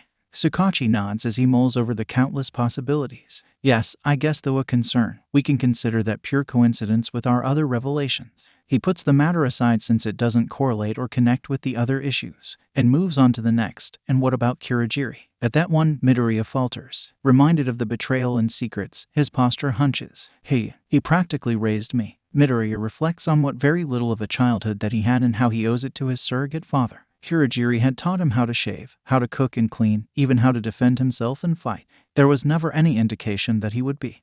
What did he do? Midoriya can't keep the subjectivity out of his voice. 𝗂𝐭𝐚𝐲 watches Midoriya closely from behind the frames of his glasses. Nothing without enough evidence for us to have brought him in with you. He can see how much of an internal battle the man is having over the matter. You're taking this rather hard, I imagine. Can you leave him to me? Maybe I can get a confession or… Midoriya jumps at the chance that 𝗂𝐬𝐳 could be innocent. Or maybe it's all a big misunderstanding. That has to be it. But there's also a side to him that waits in the shadows. A side that knows the truth and has already accepted it. A side that seems familiar to the commissioner, but can't be placed. I don't think this is something we can easily allow to fall under the radar. 𝗂𝐭𝐚𝐲 suddenly wishes he had a hot mug of coffee for this conversation to go down a little easier. But I can be tolerant of the fact that you're willing to help detrimentally. He's not sure how to broach the situation otherwise, so he gives Midoriya an olive branch. Thank you. Midoriya takes what he can get and nods gratefully. He then gestures to the documents spilled out across the table in front of him. I'd also like a copy of these forms. I think it's only right that I return some of these funds to their rightful owners. 𝗂𝐭𝐚𝐲 blinks in surprise before nodding with mock appreciation. Your lawyers and whatnot should be able to handle the legal jargon for you, but that sounds like a good move. But Midoriya shakes his head, emphasizing it's not for PR. I'd give up every last dime if it meant setting things straight. Surprised again, 𝗂𝐭𝐚𝐲 is at a loss for words. After a moment, he smiles and gives a small bow as a sign of respect. You're a better person than I took you for, Mr. Midoriya. Midoriya's eyes widen when he realizes his reputation doesn't mesh well with his current lack of performance. The playboy philanthropist act may be falling apart. He scratches behind his ear while feigning a laugh. Well, having a daughter now makes it a little easier to move on from being a womanizer. It's a lame excuse, but it's one he can only hope the commissioner buys. Reminded of the young girl that Midoriya adopted, 𝗂𝐭𝐚𝐲's smile falls away. Yes, that brings us to 𝗂𝐬𝐳. I have several questions about her. He's returned to his serious demeanor and leans forward to hear what the girl's guardian has to say. I meant what I said. I didn't have shading dealings with the Yakuza or any other criminal organization, ever. Midoriya matches the energy with his own serious state, which reassures the commissioner. I was just making sure. He lets out a sigh of relief that his quirk told him Midoriya was telling the truth with that statement, but that sigh quickly turns into one of exasperation. Well, it looks like I'm back to square one when it comes to who wiped them out. Midoriya raises a single brow at that. He can't help but want to laugh at the prospect of him taking out the entire 𝐒𝐻𝐼 Hasekai. With his training and gadgets or not. I appreciate your confidence in the quirkless. He can't keep the amusement out of his tone. Coming to the same humorous conclusion, 𝗂𝐭𝐚𝐲 hides his embarrassment. Good point. Only worsening it when he does a double take and realizes what he said. I didn't mean to sound discriminatory. No offense taken. But Midoriya graciously waves it off. Getting back on topic, 𝗂𝐭𝐚𝐲 shifts in his seat to get comfortable. So, mind telling me how you came under the care of 𝗂𝐬𝐳 then? He levels his gaze with Midoriya's. Immediately, Midoriya averts his eyes. I'm not sure how much I'm able to disclose. He carefully considers what he wants to share since he's limited to lying due to the commissioner's quirk, and eventually settles on. It's actually a shared custody sort-of thing. A former licensed hero performed a rescue opus and then asked me to take her in. I guess she thought I'd make a good candidate because of my past. Registering all of that as the truth, 𝗂𝐭𝐚𝐲 nods along. He tilts his head and asks, I take it you're unable to share a name. Midoriya hesitates. He doesn't want to get Ŝartoko into any trouble. Do I have to? He keeps avoiding eye contact in hopes that the commissioner won't push the issue. Turns out, he doesn't really have to. You said former licensed hero. Does that mean this person is operating as a vigilante now? 𝗂𝐭𝐚𝐲 begins drawing his own conclusions instead. I don't really know what the legal situation is, but maybe? Midoriya shrugs as he tries to keep his answer as vague as possible. Considering her past and quirklessness, the response isn't exactly a lie. Not to mention her relative retirement. Fair enough. I won't pry. 𝗂𝐭𝐚𝐲 sighs in surrender before relaxing in his chair. Well, Mr. Midoriya, it seems 𝗂𝐬𝐳 is in good care and your story checks out despite a few hang-ups. You're clear of any charges and free to go. Standing up to take his leave, Midoriya thanks the commissioner and wishes him a good night. Tamikawa opens the door and the exonerated goes home. Though, free to walk the world doesn't equate to being free of his own mind. He has a lot to think about after learning the truth of his father's fortune and Kurogiri's employment. If Kurogiri had known the whole time, he wonders about his mother. It sends him into a spiral. When he does return to the manor, he goes straight beyond it into the cave. There, he's able to conduct more research on himself and his family using the supercomputer built into the depths. He looks back through all the records Intel he found and relays them with what Tsukachi copied for him. Then he cross-references the documents with what only he is capable of accessing from his own company. It's laundered money, blood money, dirty cash. He considers following what must also be a paper trail but ultimately decides it can wait for later. There are much more pressing matters, such as the ever-elusive Enigma Riddler whose identity is still unknown. The only clue he's got now is what must have been Himiko Toga massacring as him in the Iceberg Lounge. It's a lead he'll have to follow and uncover more information on. The Horn Cowl and Cape beckons him to go in like a bat out of hell, but he again decides to unravel the mystery a little more first. The face of Izuku Midoriya is needed for once. He throws on a black coat, pulling the hood over his head. Just as he's about to ride out on a motorcycle, Kurogiri enters the vehicle bay. He stops. Seeing the accused caretaker freezes him like a deer in headlights. Kurogiri is just short of being frantic as he asks, "Sir, where have you been? Your secretary called. Enri has been asking for you." Midoriya can only hear the concern in his butler's voice. He can't hear the supposed criminal that Tsukachi claimed Kurogiri to be. Realizing that his caretaker is still waiting on an answer, he fixes his head forward on the runway to leave. "Am I not allowed to have my secrets, Kurogiri?" It's a subtle jab at the lie he's been told his entire life that he eventually responds with, "I beg your pardon." Kurogiri doesn't understand in the slightest. The purple wisp of smoke that makes up his body tilts in a shape that inquiries an explanation. Unsure of what Eri told him or if Kurogiri is even aware of his being detained, Midoriya brushes it all off by saying, "Tell the board they'll be able to save whatever money they'll have left by removing my chair. The rest can go to funding a dorm at UA for Eri." Even more baffled, Kurogiri's yellow slants broaden in shock. "Sir, Izuku, I don't understand. Why are..." He's cut off by the sharp intake of a fuel-injected engine. The growl of the motorcycle overtakes his words. Because there is no Izuku Midoriya. But not the bike's riders. "What are you saying?" Kurogiri starts to reach out to stop Midoriya from riding off but stops short when he sees the man's expression. "Izuku Midoriya is a mask I wear, that I've been wearing since I was a child. But it's become a liability, so it's over now." His face and tone is a lot like the night he made a vow to become Batman. He's devoted to a cause, to his mission, afraid of losing the boy he barely managed to keep alive after the shooting that night long ago, who may as well have also been shot. Kurogiri takes a step forward. You can't possibly mean that." But what he sees in front of him is shadowed by the hood being worn. The hooded figure of who that boy became looks away. "I do. Izuku Midoriya and his troubles aren't my concern anymore." His gaze fixed forward on the cave's mouth where bats fly out to roam the night. "Where does that leave us?" Kurogiri silently pleads for him not to go. "You have your job. Do it."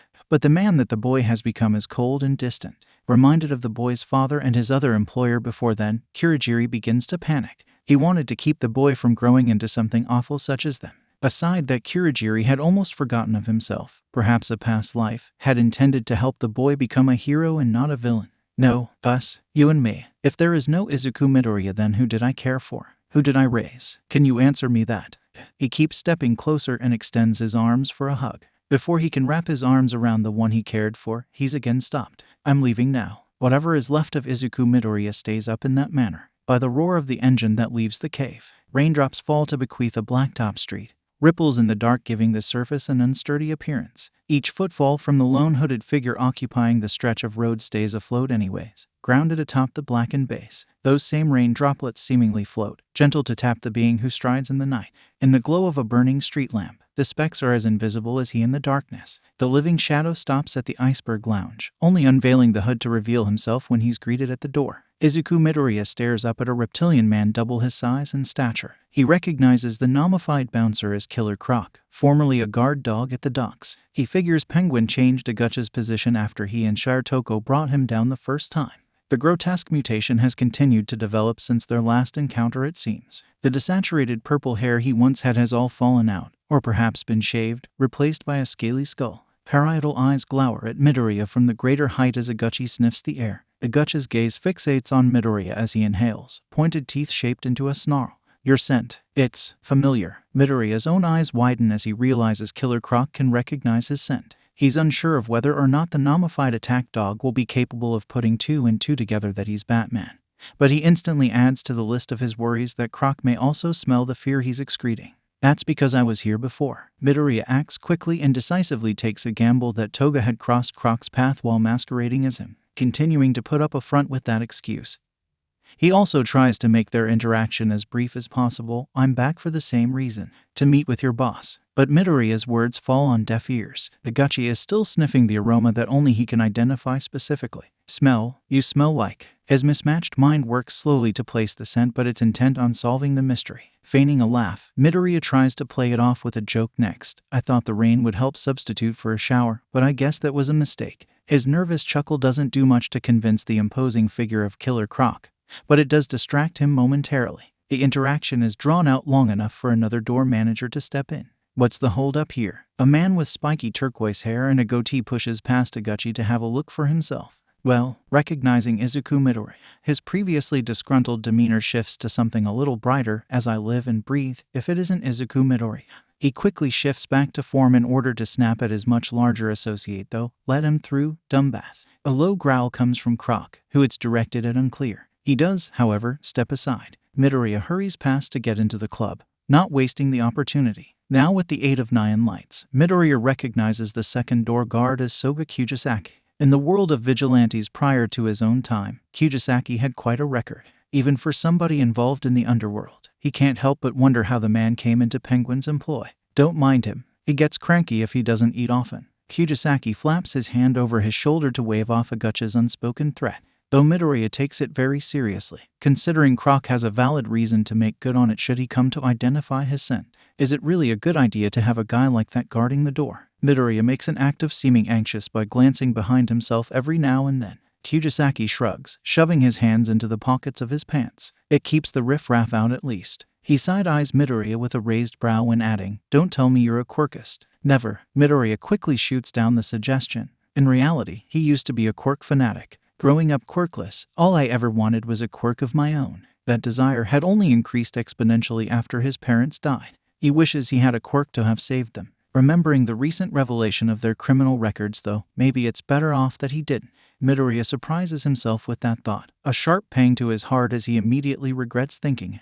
I can only imagine. 𝐒𝐫𝐲 considers Midoriya's childhood for a moment before sighing and opening up a little too. Well, quirks aren't all as great as they're cut out to be either. Take it from me. He takes the lead instead of walking side by side when taking Midoriya down a hall. I guess it wasn't easy for anyone growing up in our era. Midoriya mutters more to himself than to 𝐒𝐫𝐲, though 𝐒𝐫𝐲 hears it anyways. He glances over his shoulder to reply, and I doubt it'll get any easier. Then they reach the door to an office. Welp, here we are. You and the boss seemed acquainted enough, so I'll leave you to it. It's the office of the Penguin. Midoriya watches 𝐒𝐫𝐲 walk away while giving a small bow. Thanks. He hesitates to knock on the door. Who is it? But it swings open on its own, an angry nightclub owner behind it. Though his scowl shifts to delight upon seeing his company, Mr. Midoriya. Don't be shy, come on in. 𝐒𝐭𝐤𝐫 waddles with his weight to a built-in minibar where he asks and offers, what brings you by? Care for a cigar? A drink, perhaps? No thanks, I'll pass on both. Midoriya waves them off before closing the door behind himself. I just wanted to make sure you're making good on our deal is all. He'd rather get straight to the point and keep the visit short. Mr. Midoriya. You wound me. Really, I'm hurt. 𝐒𝐿 makes a show of acting injured by placing his hand over his heart. It's the same hand Midoriya had broken when he paid Penguin a visit as Batman. I am a legitimate businessman. I always make good on my end of the bargain, especially when being paid as handsomely well as you're putting out. He chuckles to himself as though what he said is funny. You know I'm good for the money. Midoriya squints at 𝐒𝐿 as he waits patiently for information, though the glare isn't quite as effective without his mask. I don't expect your company to go under any time soon, that's for sure. 𝐒𝐿 continues cackling at his own joke. When he sees that Midoriya isn't laughing along, he simmers down and turns serious. Not to worry. I've got exactly what you want. I was gonna send it to the P.O. box you gave me, but since you're already here. Midoriya's intrigue provokes him to ask about the P.O. box mentioned, but he knows that it'd be too suspicious considering he's meant to be the same person Toga pretended to be. So instead, he subtly tries a different approach to extract other intel.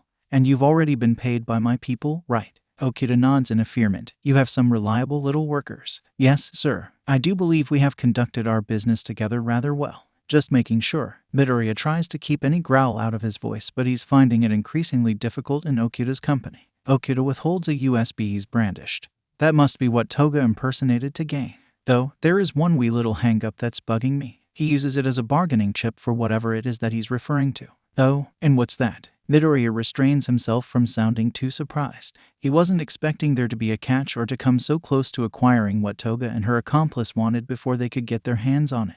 Well, you know I don't like to pry. There's no reason for me to go poking my beak into other people's business by asking questions.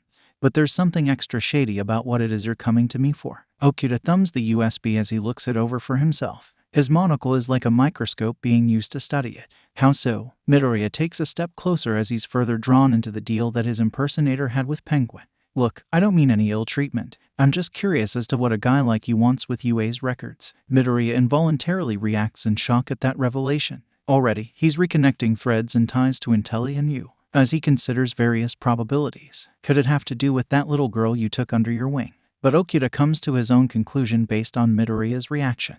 Midoriya snaps out of his thoughts upon hearing Eri mentioned, glare hardening on Penguin. He doesn't bother keeping the gravelly growl out of his voice as he says, leave her out of your mouth. Okuda's mouth morphs into a toothy grin, the gap between his teeth showing through. Oh, touched a nerve there. But what sort of gentlemen are we if we can't keep our composure? He holds up his hands in mock surrender. The fingers that aren't missing twiddle innocently. What are you getting at? Midoriya keeps his razor-sharp focus on the slimy penguin in front of him. He's not fooled by the act, and he's even more on edge by the undertone of confidence from the corrupted businessman.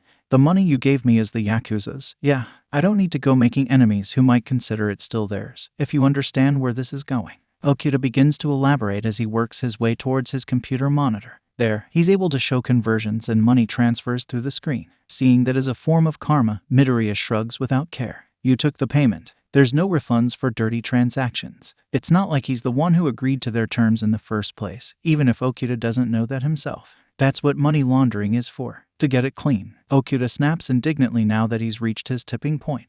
The end of the rope for his patience has been reached. Spit flying from his mouth as he squawks, the way I see it, you owe me now. I even hand-delivered your order for you. Now where's my tip? Midoriya turns away from the penguin that's furiously flapping his arms. I'm sure you get plenty of tips at the bar. You run a fine establishment. You'll be fine. He needs to shift the power dynamic back in his favor, and this is how he plans to do so. No need to be so stingy when you run such a fine business yourself. Okuda desperately tries to think of a way to blackmail the man prepared to walk out on him and regain control. Or are you planning to spend it all on that orphan girl's tuition? He lands on the reason he assumes Midoriya wants the thumb drive in the first place. Midoriya stops at the door, pausing there. I told you to not speak of her. His voice is a low growl, but it's loud enough for Okuda to hear it. Midoriya hadn't actually planned on leaving without the USB in the first place, but now he has more incentive to swindle the penguin.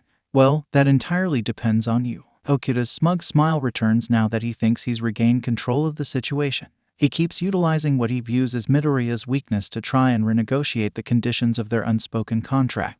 You wouldn't want me to go telling her how naughty her new daddy is, would you? Midoriya reaches out with his hand, grabbing the latch on the door. He turns it, the lock clicking in place. He pulls his hood back over his head to conceal the expression that he's making. It isn't one that belongs to Izuku Midoriya. Even without his mask, it'll be evident to Penguin who it is he's actually conducting business with now. You're not going anywhere near her. Midoriya turns around to face Okuda, but his facial features are shrouded in the darkness that he's excreting through his aura. Sensing the extreme danger that he's in, Okuda nearly trips over his desk while backing away. Now wait just a bloody minute. He holds out a three-fingered hand in an attempt to hold Midoriya back. It's the same one that got broken the last time. It's now broken again. Okuda crows as loud as he can, a mixture of pain release and a call for help. Midoriya snatches away the USB that he came for before breaking into a sprint for the window. He knows before Killer Croc comes barreling through it that the front door wasn't an option. The reptilian Namu gives chase when the hooded thief leaps through the glass, both of them launching themselves into the wet world where predators play. Midoriya lands on a parked car, caving in its roof. He bounces off of it by his heels, moving with his continued momentum. When 𝐒𝐭𝐲𝐿 lands on the same vehicle with his added weight, it's crushed entirely. The crocodilian beast roars before pursuing the runner. Midoriya avoids the crowded sidewalk and busy street, not wanting to put any of the pedestrians in danger when it comes to Croc's warpath for him. Instead, he darts for a dark alley. It twists and turns with various corners, the back exits of shady businesses on either wall's side. Graffiti screams profanity for him up to the point of reaching a dead end. While that would mean doom and damnation for anyone else cornered by Killer Croc, for a person who's trained to peak physical condition, he's able to meet the obstacle head-on. His sneakers scrape the brick walls as he bounds from one side to the next. carrying himself up the heights towards the roof ledges. Just as he's about to reach the top, his leg is grabbed by the massive monster below. 𝐒𝐭𝐲 slams Midoriya into the ground with a single downward motion. The impact rattles Midoriya's bones and his back bounces against the pavement. Already, he's got all the wind knocked out of him, from exerting himself earlier and now this body abuse. He wheezes harshly to grab greedy intakes of air. The massive croc reels his fist back, about to end it all as quickly as it started. But Midoriya rolls to the side in the nick of time to avoid being crushed. The ground shatters and cracks instead of his bones. But he feels the quake from the earth reach him just the same. The apex predator roars, rain splattering in a mix of saliva and rage that he missed. Midoriya scrambles to get to his feet, narrowly avoiding a secondary swipe of the beast's fist barreling towards him again. He tumbles backwards from a gust of wind pressure, crashing into a pile of collected trash. Loaded bags spill out of a few garbage cans, not enough to hold how much waste there is. Midoriya reaches for his waist, forgetting that there isn't a handy utility belt there to save him. He wishes he had just stealthily taken the drive from Penguin as Batman, thinking he could have avoided this fight or been prepared for the inevitable that way. However, in the moment, he also thinks innovatively to fight without his gadgets. He grabs one of the trash cans, swinging it at 𝐒𝐭𝐲's head. It does nothing. The thin metal container folds against the thick hide. Killer Croc reacts violently, snapping at Midoriya with a vicious bite. The hoodie he's wearing gets caught, ripping as it's pulled in the opposite direction that Midoriya pulls. His green hair flaps wildly in the rain as he dodges to evade the monstrous opponent he's fighting. 𝐒𝐭𝐲 lashes out, pointed fingertips nearly shredding more than Midoriya's jacket. He falls back, a flat palm stopping his descent before it becomes a full collapse. Then, Midoriya twists his body backwards and uses that same hand as a springboard to flip away from a secondary strike. It's not the rematch that he was hoping for, but Midoriya strikes a defensive stance like the last time he faced Killer Croc. It's one he's sure 𝐒𝐭𝐲 will recognize, and will help to finally be able to place his scent, but he's left no choice. The massive monster towers over him, rain pouring off of his scales. Then it charges, jaw unhinged and ready to devour. Midoriya bends down, using Croc's size and strength against him. The maneuver he uses flips the opponent using their own power. Croc collides with a wall, bricks breaking and dust updrafting. Midoriya waves the smoke away from his eyes and holds his breath as he jumps back, not wanting to inhale any of it. With his vision obscured, he isn't able to see the hand that reaches for him until it's too late. It's the size of his chest, grabbing his entire body. Midoriya shouts as he feels an extreme pressure pushing his ribcage in. He was barely able to withstand a hit with his body armor on the last time.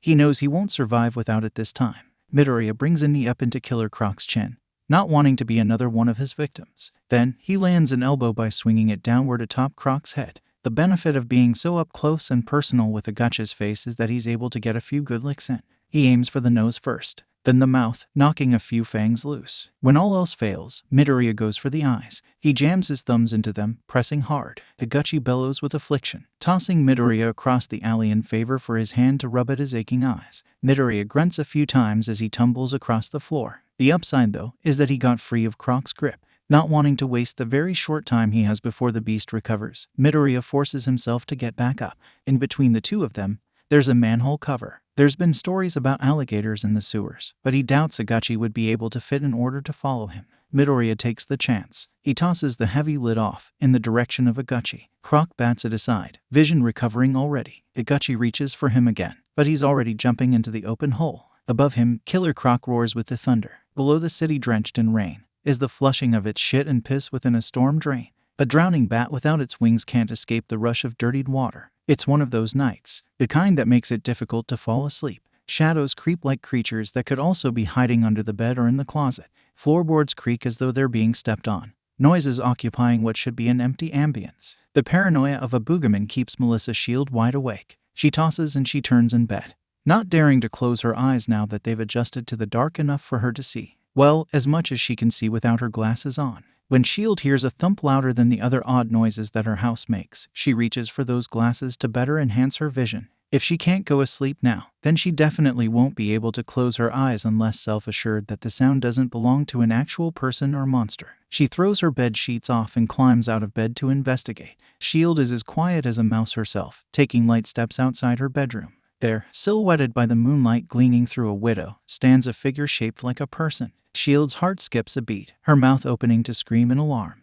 Nobody ever actually expects to find someone or something as the source of nightly commotion. Yet this time, she's found the Nightwalker responsible for it all. Or so she thinks, until the figure steps deeper into the room so the moonlight reveals their features. Hi. Izuku Midoriya awkwardly waves with a wince when he sees her reaction. Though startled doesn't even begin to describe the way Shield is feeling, she does take notice of his disheveled appearance. His torn articles of clothing damp and clinging to him like his hair. He looks like a drowned rat. You look like shit. She tries not to sound too concerned but urgently ushers him to her couch. Either way, sit down. Are you alright? Still rather bashful, Midoriya rubs the back of his neck and takes a seat. Yeah, we really gotta stop meeting like this. His attempt at smoothing out the situation in the form of a joke is just as inelegant as his posture. But Shield plays along anyways. What kind of neighborhoods are you going to for this to happen twice? Hoping that it's some sort of comfort zone that'll allow him to cope with explaining his injuries or presence. It's a long story. Her hope falls short of itself when he pushes her away.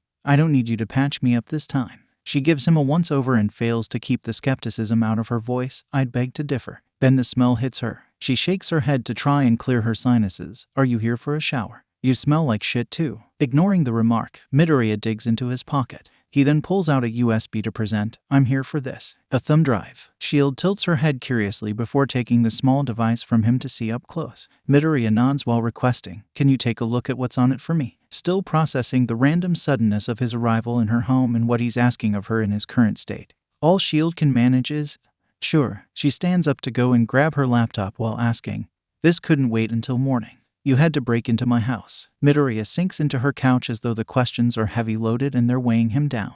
It couldn't wait. His voice takes a tone that tells her he's serious, but she still can't imagine a justification for his theatrical dramatics. And why me? She tries digging a little deeper for a better explanation while digging for her computer still. Midoriya closes his eyes as he takes the moment he needs to answer that question. He himself doesn't know whether it's due to rationalization or his emotions being compromised. He could say because her house was the closest again, or that he wanted an excuse to see her. He just can't explain his reasons for avoiding Kurogiri and his own home. So he settles on, because you're the only one who I can trust right now. Shield falters when she hears that. Her face starts to heat up, but she quickly stifles the feeling by swallowing it down. Okay then. She sets her laptop up and turns it on while prying for more. If you trust me so much, then why not tell me how you really got so battered up? Midoriya exhales through his nose, just short of being a mild form of amusement. When he gives his response, Shield is pretty sure that he does find it all humorous in some way. Same reason I smell like I wrestled an alligator in the sewers. Because I did. Fine. Keep your secrets. She rolls her eyes while plugging the USB he gave her into her laptop's side socket.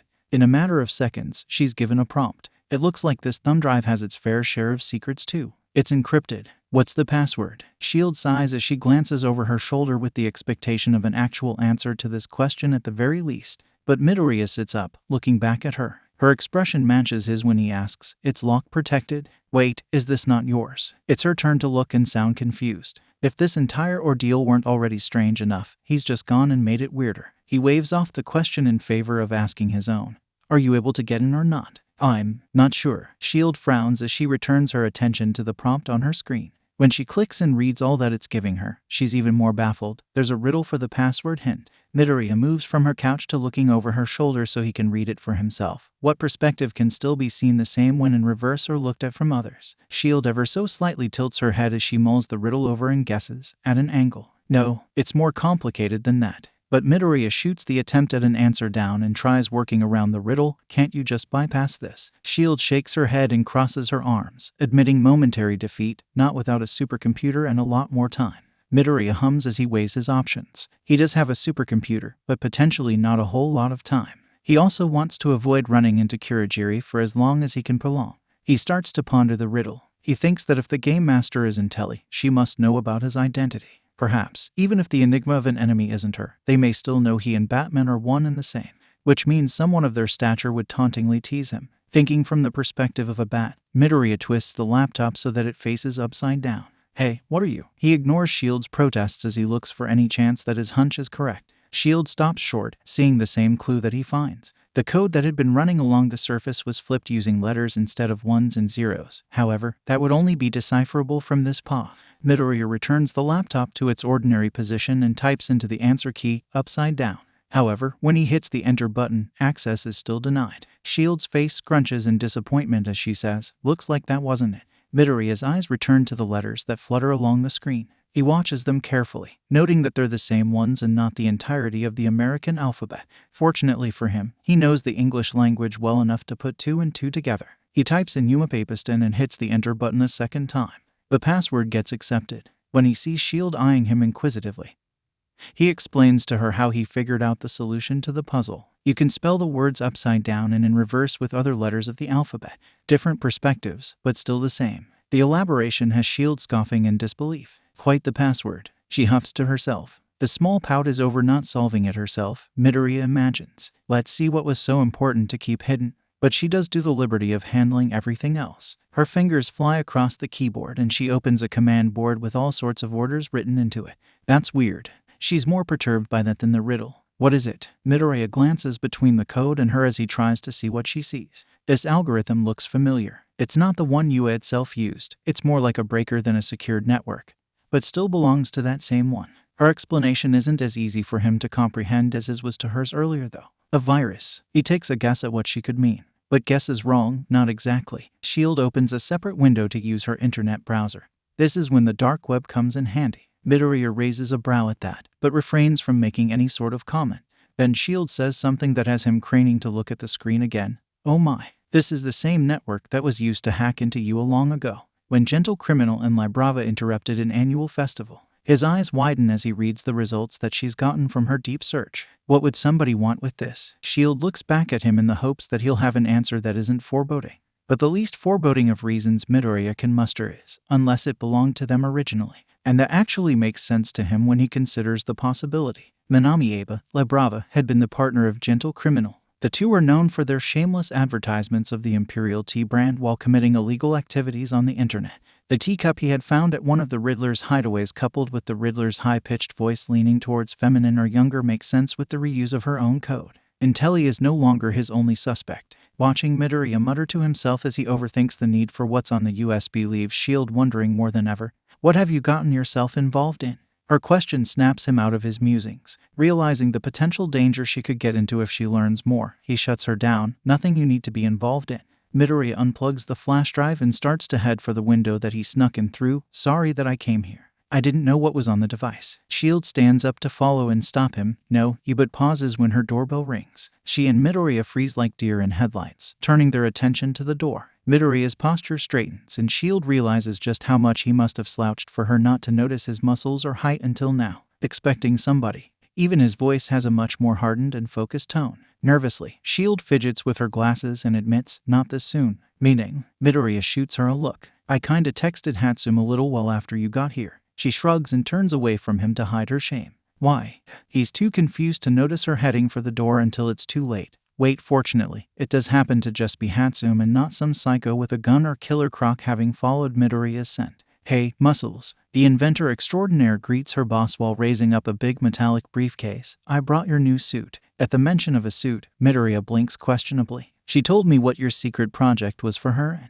yeah, I know. 𝐒𝐲 avoids eye contact as she tries to explain herself. She does have the courtesy of letting 𝗧𝗵𝗲 in and closing the door so none of her neighbors overhear though. Midoriya brings a hand to his forehead, just short of a facepalm.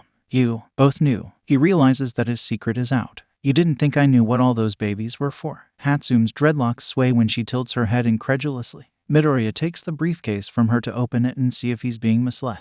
When he finds a chest plate with a bat printed on the front, he fully accepts that this is actually happening.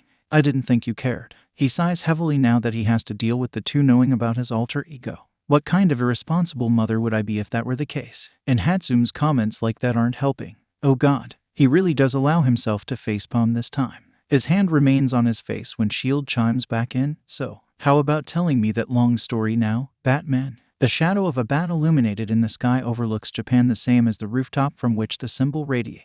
How one light can shine brighter than an entire cityscape is a riddle more puzzling than the ones that came from an actual Riddler. And yet, it's a question that goes unanswered for the sake of accepting what Batman merely is. A man, a vigilante, a legend, a detective, a hero. Commissioner 𝗧𝗏𝗏 and Lemillion stand by the modified floodlight they keep stationed on the police precinct, unsuspecting of the arrival of who they intend to contact with it. A living shadow stands behind the commissioner and pro-hero. You can turn it off now. Midoriya emerges from the darkness as Batman only after he's announced his presence. 𝗧𝗏𝗏 jumps in place. Jesus, nearly gave me a heart attack. placing a hand over his chest. Not even I can be that stealthy. 𝗵𝗲 brushes off his initial shock with awe and praise of the vigilante's abilities. He also notices the upgrade in fashion. Whoa. New suit. Looking good. Flashing a thumbs up of approval. Batman ignores both of their remarks, getting straight to business by asking, why the signal? Remembering the vigilante isn't one for small talk, 𝐒𝐭𝐚𝐲 is quick with his last comment. Didn't know if you were alive according to 𝗵𝗲 in your leave of absence. Then provides a rough recap from his end.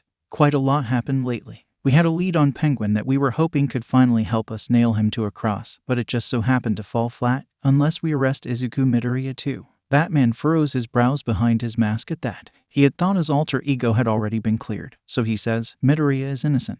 𝐒𝐭𝐚𝐲 nods along in agreement. I know, I saw to figuring that out for myself. But soon after realizes what the vigilante said and asks, wait a minute, how do you know that? Batman refrains from cursing under his breath. After the whole fiasco with his arrest, the Iceberg Lounge, and his identity being outed to two chaotic women, not mentioning the scandal with Kurogiri and his parents, he's too tired to carry on into the night. It's a struggle to come up with an excuse, his mind too strained. He supplies me, so lands on one that he immediately regrets. Hence the new suit. 𝗵𝗲 nods as he eyes the upgraded outfit a second time. That explains the gadgets. 𝐒𝐭𝐚𝐲 also nods in understanding as he connects a few dots. It's him who 𝗵𝗃𝗧𝗏 worries about the most, considering the commissioner was a detective before his promotion and has the qualified mind to make a deduction of identity. Is he working on Batman Inc. now? 𝗵𝗲's quip earns a glare from the already aggravated vigilante. 𝗃𝗏𝗏 holds up his hands in mock surrender, joking, a bead of sweat rolling down his forehead as he tries to apologize. Returning to the task at hand, Batman digs into his utility belt to hand over the thumb drive he had acquired from the Iceberg Lounge. I have new dirt on Penguin that may be able to help you make an arrest. He has no problem forfeiting the intel now that he no longer has any use for it. Does it have to do with our mysterious Riddler? 𝗧𝗏𝗏 takes the USB from Batman's gloved hand to have a closer look. While the aged law enforcer is inspecting the small plug-in, for better or worse, it does. Batman confirms the commissioner's question. 𝗧𝗏𝗏 grumbles, figured, while shoving the device into his coat pocket. It'll take time to get a warrant. I suggest also assembling a team of some sort. Penguin has a peculiar bodyguard. Batman recalls his encounter with Killer Croc due to the phantom pains that run throughout his body in that moment. 𝗵𝗲 laughs like the vigilante just told a joke. I doubt there'll be any match against me. His bicep bulges when he flexes for emphasis. Perhaps, but don't get too arrogant. Batman doesn't doubt All Might's successor's power output but warns him of being too cocky. Being overconfident never ends well. So this is all we have on our enigma, huh? 𝗧𝗏𝗏 switches the bat signal off as he winds down the conversation. 𝗵𝗲's trail went cold too. He wanted me to thank you for saving him, by the way. Recalling the underground hero and the danger he had been in when getting involved, Batman replies, tell him to stop following it then. Then he adds, I've got another potential lead anyways. You do. 𝗃𝗏𝗏's cape whirls the same way 𝗧𝗏𝗏's overcoat does when they each pivot to face the vigilante. Potentially. Batman emphasizes his word usage before committing to the so-called lead. I need to ask you for a favor. Missed me? Asks the man behind a clear blast barrier. 𝗵𝗃𝗧𝗏 stares at him through the thick glass, staying within the concealment of shadows. The man that he sees is caught between who he was and who he is now. Pointed hair is a faded green, exposing blonde roots now that the dye is diminishing. The lime hue matches the bulb that glows above, illuminating bleached skin. Crimson eyes search for 𝗵𝗃𝗧𝗏's emerald, finding them when the garbed vigilante steps forward. The inmate grins as he looks the caped crusader up and down. Is that a new suit? Don't tell me you've gone and gotten all dressed up for little 𝗬𝗲𝗏. He giggles to himself while twisting back and forth to show off his own appearance. They don't really let me wear much else than this straitjacket here. I think the color clashes with my eyes. Wouldn't you agree? Ever since their battle at the hospital, 𝗵𝗃𝗧𝗏 had done his best to forget about the tragedy that transpired to create such a malformed version of his former friend. He'd put all of his focus into his nightly endeavors to avoid thinking about it. But now there's no ignoring what's right in front of him. He can't bring himself to look directly into the fallen hero's eyes. Not anymore. Not when there's a bullet hole in between them that destroyed his mind.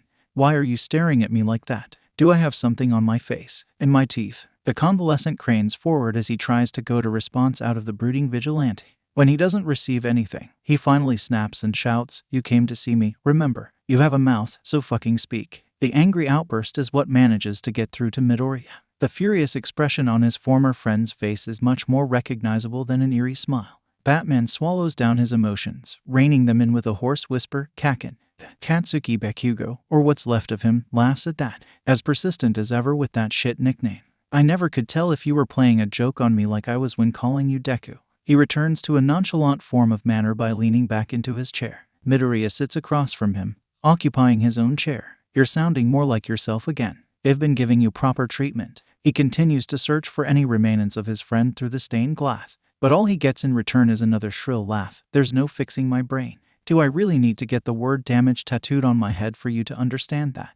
Midoriya looks away, staring down at the floor. His gloved hands curl into fists, tightening and trembling at his sides. I don't believe there's no hope. There's always hope. He has a difficult time believing his own words, but his voice stays steady somehow, though he's pretty sure Kaken sees right through it anyways. Don't tell me you're a lemillion supporter. Bleh. If I could throw up without being quarantined, I would. The Khan's remark gets the vigilante to look up at him again, an unspoken question of how an inmate would come by any outside information. Heroes or not, has the detained grinning. He shrugs as though it's no big deal. Word gets around. What do you know? Batman asks with a pointed glare. You'll have to be a bit more specific, lamb chop. Bakugo's toothy smile stretches a bit further as he taunts the vigilante some more. Before things can escalate, however, he sighs and slouches back into his chair. This is all nice and well, but why don't you just ask me about what you came here for already? He suddenly shifts to something a little more serious. Grateful for the change in pace, Batman takes the opportunity. Himiko Toga, what do you know about her escape? He goes for a more direct approach. Bakugo raises a brow. Talking gals, are we? I didn't think she was her type. I'm serious. But Batman remains unamused and undeterred. Now fully realizing the reason for the arranged meeting between himself and the vigilante, Bakugo relents. Not without a roll of his eyes first though. She didn't break out by herself if that's what you're asking. He recalls the night of her escape and the conversation in her cell that he had overheard. Looking for a lucky break in his investigation, Batman asks, did you see who aided her? But instead receives a resounding, nope, with Bakugo playfully popping the P at the end. The inmate's red eyes glimmer under the limelight as he asks his own question.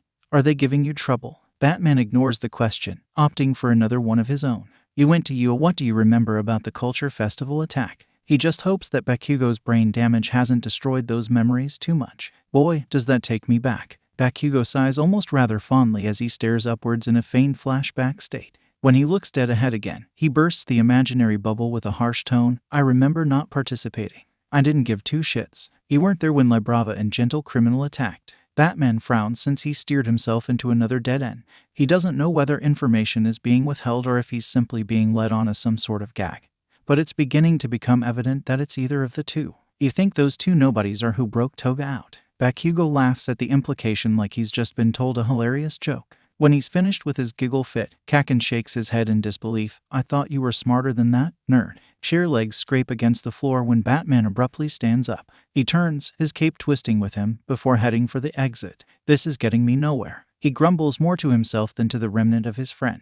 Leaving already. It isn't like you to storm off when upset. Kaken calls after the vigilante. They must really be getting under your skin. Giving you a real challenge, are they? Midoriya pauses at the exit, just short of turning the door's handle and leaving. He glances over his shoulder at his former friend. You're the only one getting on my nerves. If you're not going to be the least bit helpful, there's no reason for me to waste my time here anymore. Bakugo's unnerving smile reminds the vigilante of Toga's bloodthirsty grin. I was just making sure. The inmate takes the Caped Crusader's words as some sick form of validation. He rolls his head, cracking his neck. Still, you must have been desperate to come see me. And never once does the smile leave his face. Then again, maybe you were just looking for an excuse all this time. Batman returns his gaze to the exit as he responds. I doubt we'll see each other again if you don't plan on leaving here. And then turns the latch on the door to leave. As he walks out, he says with finality, goodbye, Kaken. But it's only after the door closes behind Midoriya that Bakugo replies back. Oh, I plan on leaving here. Eventually. We'll see each other again real soon, Deku. He eagerly awaits his reunion with his childhood friend and rival. Batman's knees buckle when his feet collide with the next rooftop. He hadn't been keeping count of how many he's leapt onto, but he'd have lost the number by now had he been. All night, the Caped Crusader has been traversing the top of buildings. After the trail went cold on Riddler with his visit to Kansuki Bakugo, he took to patrolling the city. It's been an exhausting output and immense exertion to travel on foot, that he's finally at his limit. His legs give out and he tumbles across the roof he's landed on. His body armor protects him from collecting any more bruises or scrapes. But the rough ride leaves him sprawled out and breathing heavily. The sky has a shade of blue in it as night turns to morning. He stares up at it, allowing himself to bask in the rising sunlight. The way the radiating beams hit the glass windows of the skyscrapers makes for a gorgeous view. He climbs to his feet, stepping up to the ledge of the roof that he's on to overlook the city. Cars are starting to drive their early bird commute to work. Joggers and pet owners are heading out for their morning walks. He recedes from the ledge so that he can't be seen. As much as he hates to admit it, he'll have to head back home now. He can't stay out as Batman anymore. He does suppose he can stay down in the cave, but he has no doubt that 𝐒𝐠𝐵 will attempt to pay him a visit. The excuse will be to bring him a meal, tea, or coffee. Yet the true meaning of those bothersome visits will be to reconcile. He knows that it's unavoidable. The talk is inevitable, but he's just not ready for it yet. Luckily for him, he has another conversation to get through first. I thought I'd find you brooding somewhere if I looked for you long enough. A feminine voice reaches his ears, but it takes him pivoting to find the source with his eyes. 𝗧𝗏𝗪. Batman recognizes the woman immediately despite the goggles covering her face. She's still wearing the same skin-tight leather outfit that she did when they first met. Even so, the vigilante is on guard, not used to being snuck up on. The former pro-heroine turned vigilante raises her goggles up so that they rest on her forehead instead of covering her eyes, allowing the woman a better look at her fellow vigilante. She takes in his appearance, acknowledging the upgraded getup, but noting that the bat insignia hasn't changed in the slightest. You look good. Her voice is a soft purr that eases the earlier tension. So do you. Midoriya unwillingly finds himself relaxing in her presence. He takes in her appearance, one that he hasn't seen in a long time. Her yellow eyes match the hue of the sun behind her. Batman quickly dissipates those thoughts and remembers to ask, "What are you doing here?" 𝗂𝐠𝐵 called me. 𝗧𝗏𝗪 rests a hand on her hip as she relays the reason for her return. And that's all Batman needs to hear in order to walk away. He shakes his head as he goes for the next ledge for a departure from the rooftop they're on. Damn it. Izuku, wait. But 𝗧𝗏𝗪 grabs him by the crook of an elbow to prevent him from storming off. When Batman looks over his shoulder at her to make her release him, he realizes her expression is as gentle as her grip. She lets go of him anyways. Don't do this. Don't be you and shut me out. Letting him know she means no harm. Batman holds his stare for a while longer, internally wrestling with his options to go or stay. Eventually, Midoriya decides to ask, "What did he tell you?" 𝗧𝗏𝗪's look of concern remains as she answers, "Nothing. Just that something's wrong. That you were ready to give up your life for your crusade again." Batman shakes his head in disbelief before fully turning to face her. He has a tough time reining in his frustration as he counters, "There's nothing wrong with that. That never changed. I gave up my life a long time ago so that I could become what I have to be." But 𝗧𝗏𝗪 shuts him down by reminding him, "That's not what we agreed on when I left." She stares into his eyes while she asks, "What about Eri?" Midoriya is unable to hold the gaze, breaking away and closing his eyes. "She's going to you as she'll have friends." He excuses himself from that duty and his responsibility to her with as much resolve as he can muster. But 𝗧𝗏𝗪 can see that the resolve is very little. He can't bear to look her in the eye and he doesn't believe his own words. "Izuku, look at me," she demands. When he doesn't, she says it again more softly, "Take off your mask and look at me." Slowly, Midoriya raises his hands behind his head to undo his cowl. He keeps his eyes closed as he removes the mask. He keeps his head lowered. He doesn't hide the shame. Only when 𝗧𝗏𝗪 places one of her hands against his cheek does he open his eyes. He leans his face into her tender touch as she says, "You know better than anyone that friends won't be enough. She needs a parent." Because she's right. But he pulls away soon after, remembering the reason he was ready to give up his lifestyle as Izuku Midoriya in the first place. 𝗂𝐠𝐵 was that to me. And now, I don't want to do the same to her. What if I let her down? He worries about the secrets and lies he has to keep sometimes as Batman and how they may affect the people in his life the way his caretaker's lies and secrets did. That's up to you to change. And whatever 𝗂𝐠𝐵 did wrong, he's clearly trying to make up for it too. But 𝗧𝗏𝗪 is ready to assure him. Midoriya has to hold himself back from sighing in defeat. All it took was one little talk and he caved so easily. He also has to admit to her though, "You're right." 𝗧𝗏𝗪 smiles sweetly as she brushes against his chest. Small, she nestles against him. "I always am." Her teasingly flirtatious tone makes smiling contagious, a small smile gracing his lips. He wraps his arms around her and holds her. He realizes in that moment what he allowed to get away when she left, and he has to be grateful to be able to hug her. "I'm glad that you're back. I'm sure Eri will be too." 𝗧𝗏𝗪 hums in equal elation before looking up at him to ask, "Can I come with you to see her?" "Of course, she'd love that." Midoriya nods and his smile stretches slightly bigger. Suddenly, the dawn of a new day has a much more vibrant meaning to the man. Removing his mask as Batman has allowed Izuku Midoriya to step back into the light. And he isn't alone. Returning to the manor he calls his home, he has a family waiting for him there. He's greeted at the entrance by a cheerful barking. The shepherd and Dane Mix bounds into him, asking to be scratched behind the ears by nudging its snout into his hands. "Hello to you too, Ace." Midoriya chuckles as he gives the mutt what it wants. When Ace fixes his sights on 𝗧𝗏𝗪, she tries to avoid the incoming slobber attack. "Don't even think about it, dog." but fails miserably when he breaks past her defense and licks her face mercilessly. Okay, fine. Eri joins the fray next. Izuku, running into Midoriya for a hug.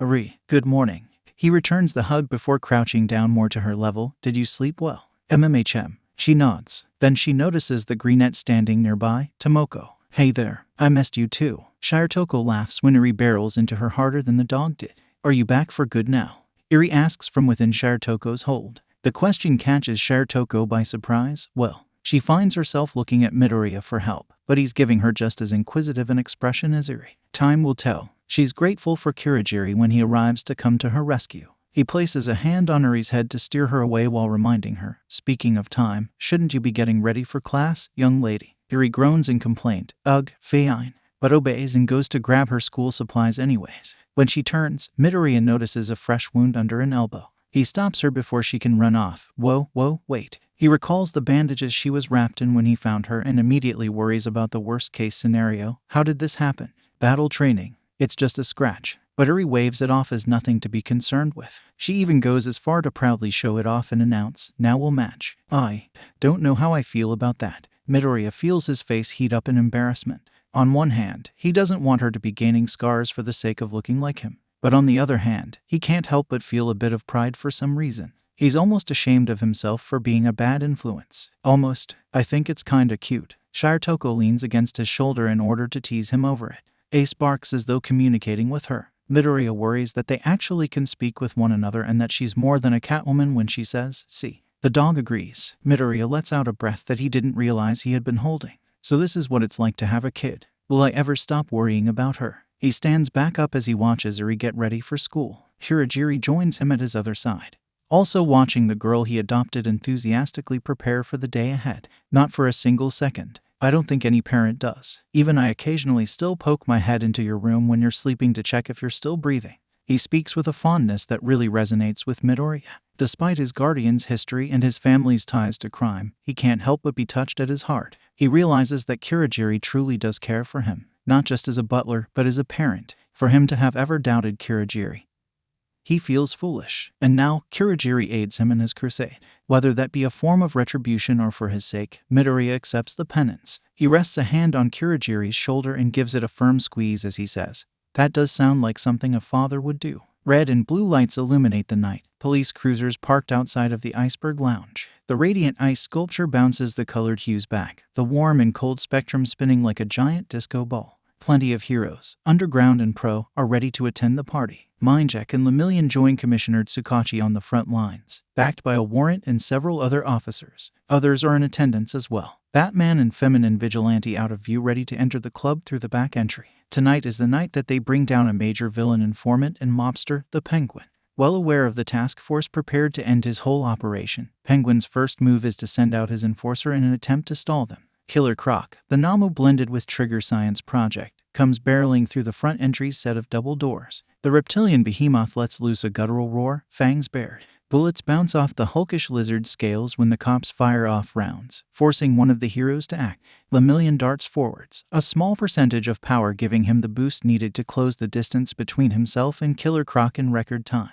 It's that same amount of output that finishes the fight before it can even begin. A single punch all it takes to knock down the quirk-enhanced Shuichi Agachi. The Namu groans as it gets sprawled out. All Might's successor smiles in triumph before rallying the other heroes and law enforcement. 𝐿𝗵𝗟 ushers the group forward, leading the charge into the nightclub. Penguin's establishment is full of low-tier goons who try fighting back. But the weak forces are quickly overpowered just like their trump card was. Soga Kijisaki ducks under 𝗵𝗟's capture scarf, having had combat experience against the weapon during the days of Eraserhead's career. But he too eventually goes down when 𝗵𝗟 uses his quirk to make Kijisaki stop fighting. However, his employees are a sacrifice that Penguin is willing to make, using them as a distraction. Kajero Okuda tries sneaking out the back exit to escape. The coward makes a break for it through the alley, but he doesn't get very far. A bat-shaped shuriken spins through the air and pierces the place between his thigh and calf. Okuda squawks in pain as he trips and falls, clutching his injured leg. Penguin screams even louder when he sees Batman drop down to retrieve the batarang.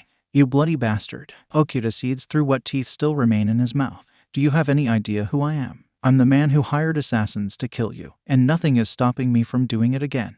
He tries crawling backwards with his one good leg while threatening the slow-approaching vigilante in hopes that one of the two strategies will save him. But all hope is truly lost for the criminal when Batman unveils a recording device from behind his cape. "Shall I take that as more of a confession to your crimes?" The vigilante can't help but smirk at the gawking expression that his outwitted opponent is making. 𝐒𝐭𝐞𝐲 hangs his head in solemn defeat. All the fight he had left leaving his system as the last of his spirit is drained. "I want my damn lawyer." His only hope is that he'll be able to still afford a good legal representative once his assets are cut off from him.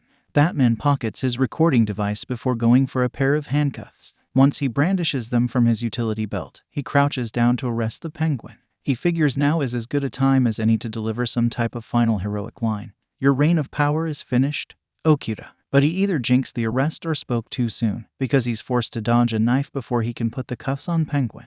The blade slices through the air instead of his chest. At the very least, it passes by and stabs the alley wall instead, embedding itself in the brick. Batman spins around to face who threw it. He's expecting a mercenary or another hired help working for 𝐒𝐭𝐞𝐲. What he finds instead is Himiko Toga. He had thought the crazed blonde far surpassed the need for a weapon, having evolved, but old habits die hard supposedly. "Hiya Batsy, I like the new suit. It makes you look hot." She flirtatiously taunts him from afar by fluttering her eyelashes and flicking up her short skirt. Same as ever, she wears something of a cross between a sailor's uniform and a schoolgirl's outfit. Suddenly, 𝗧𝗏 drops down and joins Midoriya at his side. She unties the whip that's wrapped around her waist like a belt and snaps it. "Back off, bitch. He's mine." The feminine vigilante gets into a fighting stance in order to defend her partner. Toga feigns a pout. "Awa, come on." Her indigent whine loses its facade rather quickly when she begins to melt though. Pretty soon, she's morphed into a flowing liquid with no distinguishable shape or face. The living clay gurgles as it asks, "Can't you share?" 𝗧𝗏 scrunches up her face in disgust at the leering slime, winding up her whip to lash out and keep it at bay. The strike causes the clay to splatter as the feline vigilante retorts, "Not when you look like that, I can't." But Toga quickly recovers, the moving mud rushing head-on like a massive fist. The crazed clay shouts at 𝗧𝗏, "Rude." But the vigilante performs a backwards flip to avoid the attack before it can manage to connect. "So, what's the plan to take her down?" 𝗧𝗏 lands beside Batman in a low crouch where she takes a brief moment to glance up at him from her poised position. The two vigilantes split up to dodge another attack from Toga before reconjoining on a fire escape. Batman keeps his voice low as he answers 𝗧𝗏, "She likes to talk. We'll use that against her." And then what? The heroine shoots another look at her partner, having expected more. Batman ducks under a flying clay axe before responding, "Improvise," and gliding down from the fire escape. Toga trails behind the Caped Crusader as he sprints for a dumpster. When Batman leaps over the metal container, he slides across the top to reach the other side, and then attaches two silver circles. The shiny devices activate and launch the dumpster-like ignition to a rocket. Toga's malleable form takes the hit easily, resulting in no lasting damage, but the maneuver does slow her down long enough for Batman to get out of her range, which also gives 𝗧𝗏 the time she needs to drop down from her perch and give a distraction of her own. She calls out to gain Toga's attention, "Hey, ugly." Toga twists her torso around akin to an exorcist, tentacles sprouting to reach out for her opponent. The additional appendages slam into the ground and snake after 𝗧𝗏 as she spins and somersaults to strafe the limbs, name-calling. "Is that the best you can do, cat lady?" Batman throws a few of his batarangs in an attempt to help, but the uniquely shaped shurikens just harmlessly sink into Toga's clay body. He then does the next best thing and tries to verbally draw her focus away from 𝗧𝗏. "What are you doing here, Toga?" Toga raises a limb, spikes jutting out from the top of its spherical shape. Batman jumps back and dodges the attack as she answers, "Because you are, Batboy." The vigilante pauses to question her further, "You're targeting me." But Toga leaves no time for breathing room, maniacally laughing as her clay form spirals like a liquid tornado and launches pointed fragments from the vortex. Something like that. Both Batman and 𝗧𝗏 are forced to take cover to avoid being turned into pin cushions. The spires stab into several sections of the alley, but the dynamic duo manage to get behind objects where they're able to remain unscathed.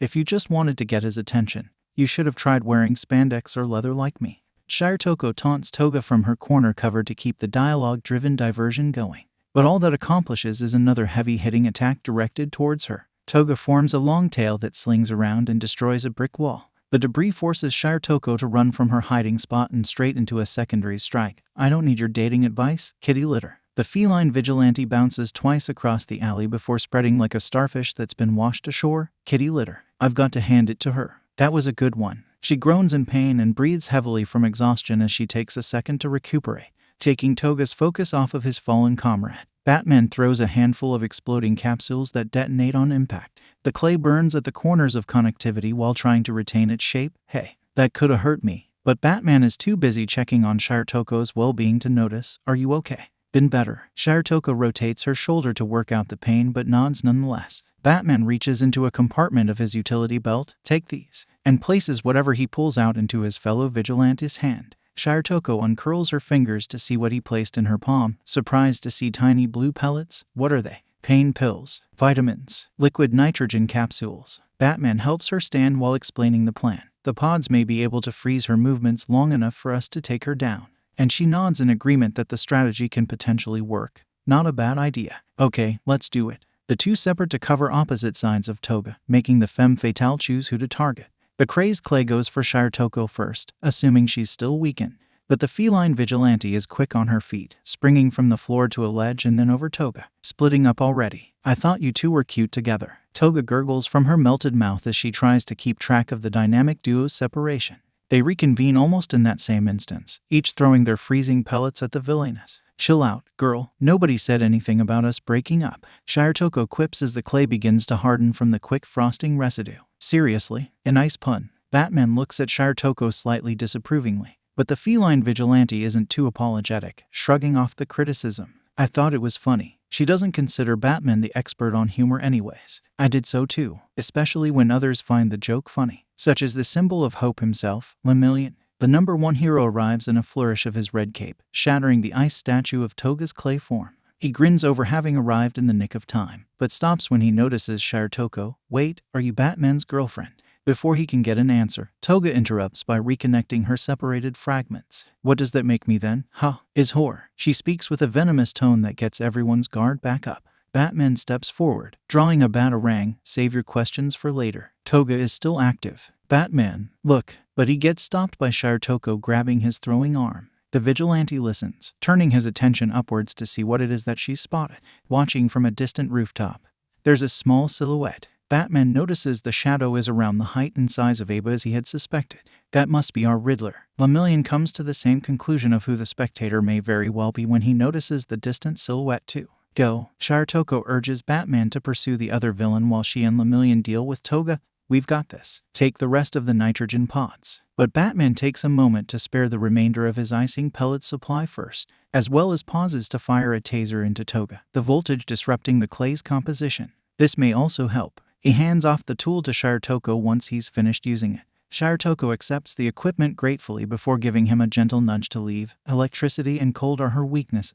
Got it. Now go already. The caped crusader listens, firing a grapple line and ascending into the night sky without another word. He does hear 𝐒𝐵 speaking from behind him as he goes though. Boy, is Batman lucky to have a gal like you. Tell me about it. As well as 𝗧𝗪𝗀𝗀𝐻𝑜's response. Batman shakes his head, focusing on the task at hand so that he doesn't become distracted. He doesn't take his eyes off the distant silhouette as it hops down from the roof it's on. Not wanting to lose sight of the shadow, he dives with his cape spread out in order to glide in. By the time he reaches the figure, they've made it to the streets. By the time he makes it to the streets, there's an open manhole cover. Not ready to give up the chase just yet, the vigilante follows the elusive enigma into the sewers. His boots slap the slush of the grates below before journeying deeper into the underground tunnels. Green sewage streams in the opposite direction, the current of the unfiltered water flow working against him. Fortunately, he knows he's heading in the right direction when he finds an equally green arrow spray painted on the tunnel wall. The directional cues lead him through the labyrinth until he reaches a boiler room lit by heat lamps. The room temperature is as hot as the steam coming from several vents and pipes. A catwalk leads him down to where a television monitor displays signature question marks in a contrasting green glow. Welcome, Batman. I'm so glad you were able to keep up. The squeaky voice he heard when confronting the riddle writer before echoes through the chamber. Batman spins as he searches for where the voice came from. Turn yourself in, 𝐒𝐵. I've read your file. You're not too far gone.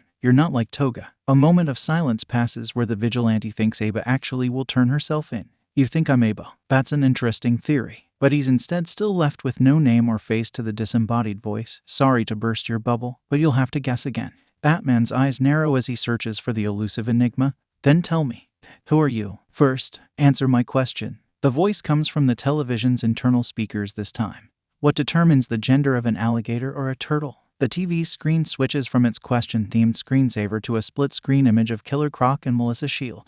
Batman's eyes widen when he realizes S.H.I.E.L.D. is locked in a furnace and Croc's feed is coming from his transport containment unit. Assuming the two are being used as hostages somehow, Batman is left no choice but to answer the riddle he was given. He responds, the heat of the egg. Correct. It's so good to find someone who is also knowledgeable about animal trivia. The Riddler's disembodied voice gleefully giggles. Batman starts deconstructing the situation in his mind of how S.H.I.E.L.D. and 𝐒𝐭𝐤𝐲 were utilized. You gained access to Croc through 𝐒𝐭𝐤𝐲 and knew I would find the thumb drive with him, so you also installed a tracking device into the USB's contents. He figures the whole thing was just a way to trace the signal back to him. Also correct. I had already deduced your identity, Mr. Midoriya, but I wished to know if you had any colleagues that I could use against you. But it turns out the Riddler had intended to use Midoriya's cherished ones against him all along.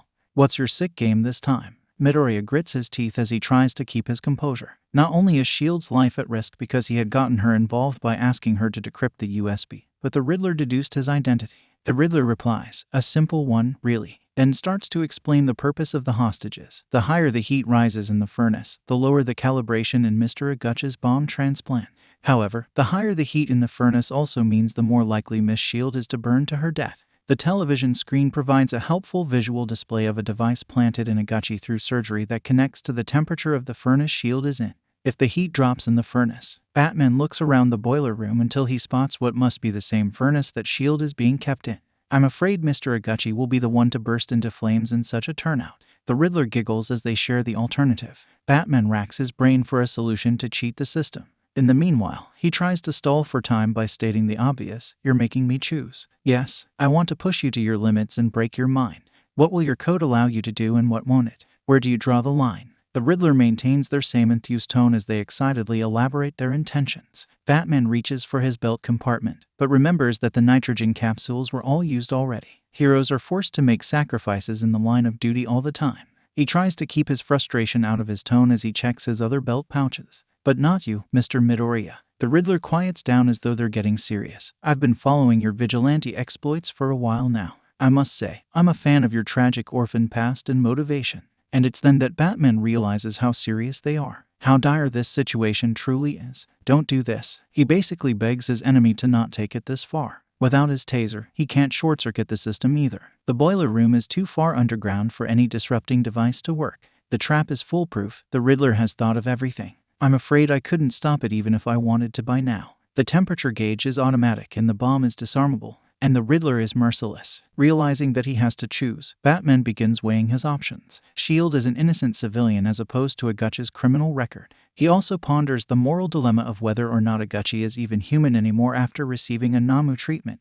The decision seems simple to make, but he hesitates, not wanting to take anyone's life no matter what. Batman places plastique on the furnace and uses his cape to protect himself from the blast that's bound to come. When the metal container is blown open, he fans the flames and steam, rushing forward to pull S.H.I.E.L.D. out of the wreckage. She's drenched in sweat, blonde locks stuck to her face and clothes clinging to her body. Carefully, the vigilante picks her up and places her a distance from the extreme levels of heat. Melissa. He places a gloved hand on her cheek that slides down to her neck so he can check for a pulse. He lets out a breath of relief to learn she's still alive.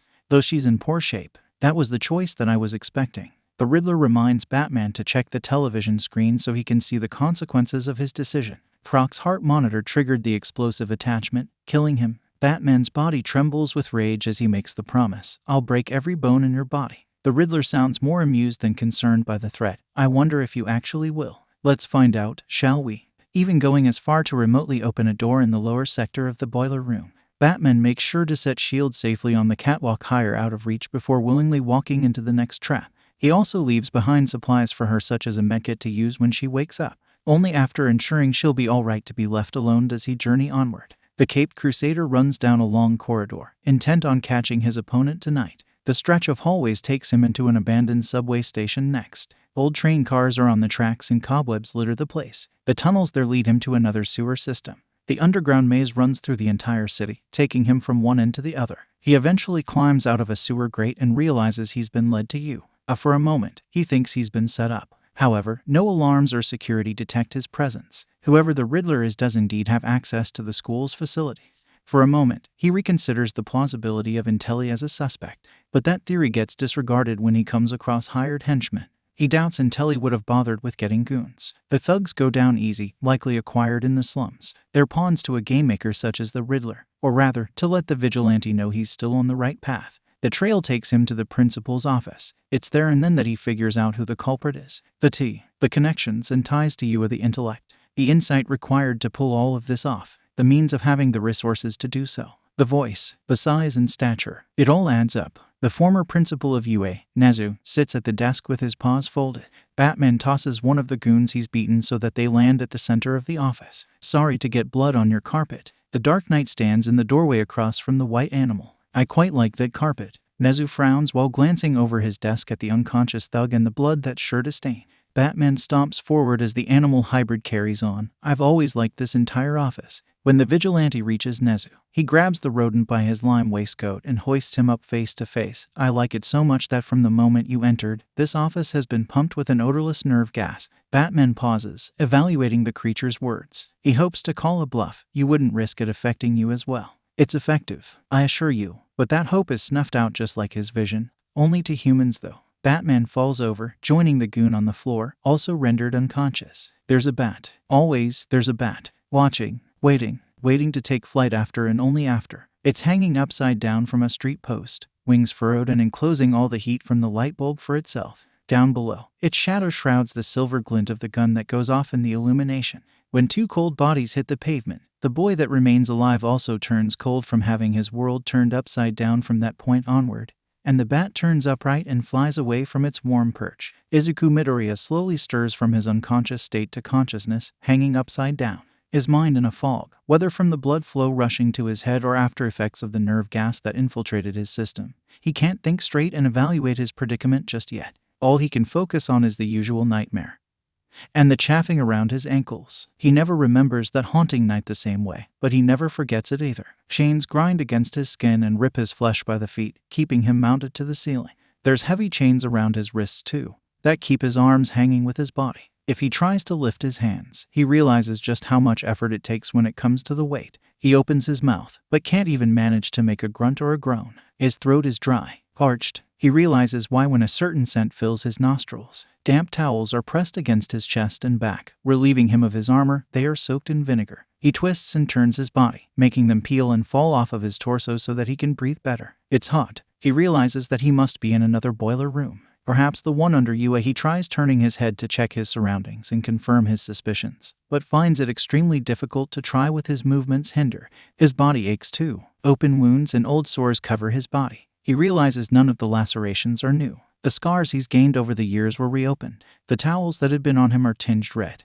and all other blood that's been drained out went into a bucket beneath him. He grits his teeth and tries raising his arms up over his head again. His pits ache in protest, but he pushes through the pain. He's gone through worse. He bends his waist up, reaching for his ankles next. There's no lock to pick, nor anything to use even if there were. But he's mastered escape techniques that use other methods of absconding. Dislocating toes and thumbs, he slips loose from his capture and falls to the floor. The bucket below gets knocked over, blood spilling everywhere and making a huge puddle. He doesn't care, laying in his own bodily fluids as he pants and breathes heavily from the exertion it took to get free. Midoriya rolls over from his back onto his stomach when he hears the unlatching of a metallic door lock. He plans on performing a push-up to get on his feet, but he's much too weak, malnourishment getting the better of him. Instead of moving any more than he already has, he lays there and watches as a small shadowy figure enters the room with him through the opening of what appears to be a chamber door. Midoriya recognizes the creature when it comes closer. Almost humanoid, the animorph walks on two legs. 𝐒𝐻𝐳, the former principal of 𝐒𝐲𝐳 the Riddler, a criminal now, a villain. Slowly, but surely, it starts to come back to him. Midoriya grits his teeth even harder, grinding them together.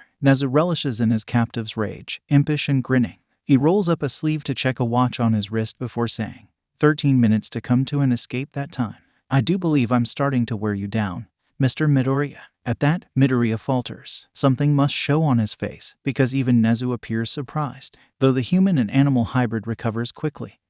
Perhaps we are proceeding according to agenda then. He covers his watch before clasping his paws together with a clap. I had assumed your mental limits would far exceed that of an average human's, but it is to be expected that you'd give in just like anyone else. Midoriya wants to ask what the malicious menace means by that, but he's lost his voice. He wants to reach out and snatch the sadistic rodent by the throat, but he's lost his strength. All he can do is lay on the floor in confusion, hoping for an answer or an opportunity. Hope. It's something he'd never allowed himself to have. Nobody had come to save his parents, so he shouldn't expect somebody to come save him. And yet, he finds himself childishly hopeful that he'll be saved all over again. He knocks his head against the rough ground, trying to break that mindset and remind himself not to be foolish. That must do the trick, like smacking or banging a device to get the batteries to work again, because memories begin pulling in all at once. This isn't his first time waking up in this place. He's been trapped here for weeks, months. He'd counted in his head and kept track of time for about 3 to 4 weeks before succumbing to a deep slumber. During that time, he'd been physically tortured and constantly tested to escape despite his injuries. It's nothing he shouldn't have had difficulty with. But over the course of time, he had also begun enduring mental attacks. He's not sure if 𝐒𝐬𝐳 utilized toxins and poisons to drug him. Most he had been inoculated for anyways. But his mind had started to fracture and it's now beginning to break. It's like 𝐒𝐬𝐳 is trying to make his memory regress back to that night. It had begun with a line of questioning about the vivid details, which Midoriya had refused at first to indulge. But then each scar that told a tale of his journey, training and then crusading, began to reopen. He relived his creation into Batman and all of his secrets were spilled. Did you know the kanji for riddle, 𝐻𝐸𝐽, is closely related to my name 𝐒𝐬𝐻? Midoriya raises his head to see the inhumane vermin waiting with an expectant expression. He does know that. He remembers having a conversation where 𝐒𝐬𝐳 broke down the reason he chose to write him riddles due to the irony and the strange humor because of the kanji in his name. He should have put 2 and 2 together with that clue and figured everything out sooner. Midoriya nods, understanding Japanese grammar and spelling regardless of 𝐒𝐬𝐻's quirkiness. So that's where we're at. 𝐒𝐬𝐻 pauses as though he's jotting down notes with his thoughts. He then squats down and sits cross-legged across from Midoriya, getting comfortable. I'm not so sure I like that look of disdain in your eyes though. Perhaps you need a reminder as to why I'm doing this in order to regain some semblance of empathy. Midoriya glares into the Chimera's beady black eyes but does find himself acknowledging the scar that runs through one of them. He vaguely recalls 𝐒𝐬𝐻 telling him the origins of that injury, though he can't remember the exact story. Like any animal, I was subjected to mistreatment and abuse by humans. The hero-turned-villain says it nonchalantly, but there's an undertone of venom secreting from his tone. I was experimented on due to my having a quirk with no regard for my consciousness of what I had to endure on a regular basis. Midoriya tries pushing himself forward to interrupt, but 𝐒𝐬𝐻 stops him with a swift backhand. You can't blame me for holding a grudge, Mr. Midoriya. He whispers like he's telling a personal secret. Midoriya turns his bruised cheek back towards the villain, glaring with defiance. I hated humans for their lack of regard for me, until Shota Aizawa, Eraserhead, rescued me. He had discovered the lab's secret experiments on me, the ones they conducted out of the public eye, and exposed them. I had never met a human with genuine compassion for anyone but themselves until I met Aizawa. 𝐒𝐬𝐻 carries on with his story anyways, pausing only to add, you reminded me quite a lot of him actually. So, to repay him, I became a hero too. And I learned through him that heroes were more people who cared for others than themselves, that he wasn't the only good-hearted being. 𝐒𝐻 briefly stares off into the distance with a somewhat reminiscent fondness before quickly returning to his former state. That wasn't always the case, of course. Like the lab that had conducted experiments on me and other quirked animals in secret, heroes had their secrets too. Many of them were frauds and fakes. 𝐒𝐻 fiddles with the nails poking out from his paws, staring down at them as though only he alone knows what they're capable of. And that was how I learned that all humans were frauds, just like I had formerly believed. They're just deceptive by nature at hiding their true selves. When the chips are down, they're only in it for themselves. Money to get ahead, children for a legacy, fame for a lasting standing, rescue for idolization. Never a sincere, humble, righteous reason for heroics. A small smile crosses the Chimera's lips. I tried changing this issue by running a school and attempting to teach prospective heroes the true meaning of being heroes with Aizawa as a role model teacher. But that didn't work either. 𝐒𝐻 springs to his feet with a tiny hop, a sudden burst of energy overtaking him. All I received in return was criticisms from the public. Humans wanted to blame anyone but themselves for their own making of society, and it was easier to blame the ones trying to change it rather than better themselves with adaptation to a change. He giggles like the story he's telling is one big long joke. Rather than shut down UA in an attempt to change the way things function, they just fired me and brought in a new principle. Pin the blame on someone and carry on until they can blame things on their next scapegoat. That's all that they ever do. 𝐒𝐻 begins to walk around Midoriya, circling him as some sort of prey. They would have you believe real heroes don't wear masks. All Might didn't wear a mask. Don't be afraid to show your true face. But you know that's a lie. Once again, it's all about fame and credit. Fake smiles, fake faces. Real heroes aren't people. They have no identity. They just are. A legend. 𝐒𝐻 stops when he completes the cycle to face Midoriya head on. That's when your influence came into play. After the war, after Aizawa's retirement, you gave me more hope than 𝗏𝗏𝗧𝗏 ever could that there was still hope for real heroes. Nezu crouches down, leveling his gaze with Midoriya so that they're even. You kept your identity a secret. A vigilante in every sense of the word. Not for fame or fortune, but to make a real change. And I found myself intrigued as to why after all this time, after waiting all these years, why it was now that you had come too late. Imagine my awe when I learned your family history, stemming from the same evil that breeds every other human, corruption and pride and greed. You turned out different thanks to the death of your parents and their true colors unbeknownst to you. The lack of a quirk's power to perceive yourself as higher than others. You worked hard to put yourself at an equal footing to fight that injustice. Truly admirable. Nezu then returns to standing, his gaze looking down upon Midoriya. So I had to test you. I had to see whether or not you were what you appeared to be. Were you a fraud like the rest? Or are you one of a kind? Are you the answer? The solution that I've been seeking to solve the problem of humanity? I brought the truth of your parents to light to see if that would be enough to break you. I tested your morals and your sense of virtues to see if you would be crippled or compromised. His tone becomes darker as he reaches for Midoriya.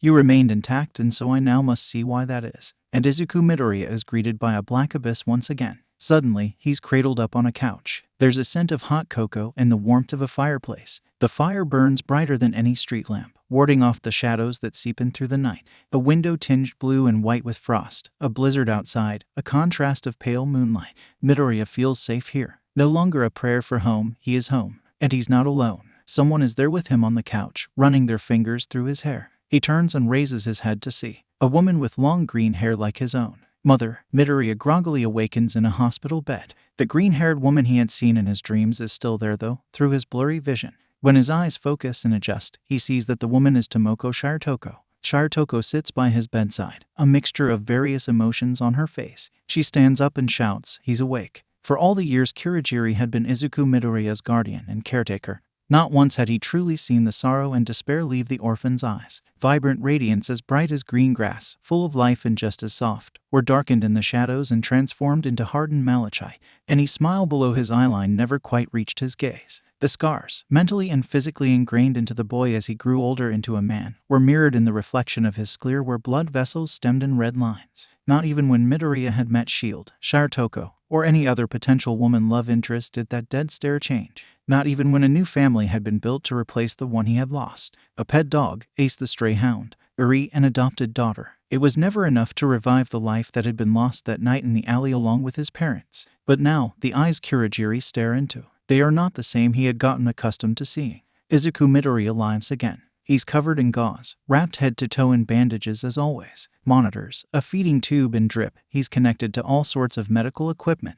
But there's a different air to the room. His mouth isn't set in a grim line. He's smiling. He isn't unplugging the wires and forcing himself to wobble on his weak legs in order to endure more physical punishment. He's resting. And again, his eyes. Kurogiri would swear by anyone that those aren't the same eyes. They're hopeful. The fondness is glossy and glowing in his gaze. There's a love there that had been lost, now found and returned somehow. There's genuine happiness. He's happy. Uri matches his expression. A huge smile on her face as she eats a candy apple and swings her legs in a visitor's chair. The girl is still wearing her school uniform, having just come from classes. The two are enjoying one another's company. Midoriya actually spending the time to be a father figure to her. And we even got to pick our hero names today. She excitedly shares with him how she spent her day, and he actually gives his full undivided attention to listen. Really, what do you decide on? There's an almost childlike innocence to him that matches Uri's energy. The usual stoic demeanor is gone. He's finally done closing himself off and started opening up. He's even taken up the hobby of writing quirk and hero analysis in notebooks again instead of tactically studying and profiling people. Right this very second, for instance, the pencil in his hand is flying across the page as he jots down potential hero name suggestions for Uri. Uri blushes, looking away from his radiance like she's stared directly into the sun for far too long. Suddenly shy, she tucks a stray strand of hair behind her ear before bringing herself to share, I was thinking. Robin. When she looks back at her adoptive father to see his reaction, she sees him urging her to continue with an eager nod. Because Robins are symbols of hope and renewal. Everyone is looking for hope right now, and I thought the idea of renewal was fitting with my quirk. She timidly fiddles with her nails while staring down at her lap before glancing up again. Midoriya's eyes are so tender that they water at the corners, almost on the brink of tears. That's perfect, 𝐒𝐲. He praises her name choice and reasoning with such sincerity that nobody would believe the optimist he is now would have pessimistically considered lemillion as a symbol of hope pointless. Have you designed a costume yet? He flips to a blank page in his notebook to start doodling outfits next. Kurogiri stares in shock. His yellow slithers are wide bars, taking in the scene in front of him. He's not so sure the man that they found is the same Izuku Midoriya that had gone missing. He'd consider Himiko Toga taking his place as some sort of imposter if she weren't captured. The way he was discovered unconscious outside the hospital was suspicious enough considering he'd come to the manor or cave before going to a public place. But all the tests that had been done, some from heroes at Kurogiri's discretion, proved the man in front of him is the one and only authentic Izuku Midoriya.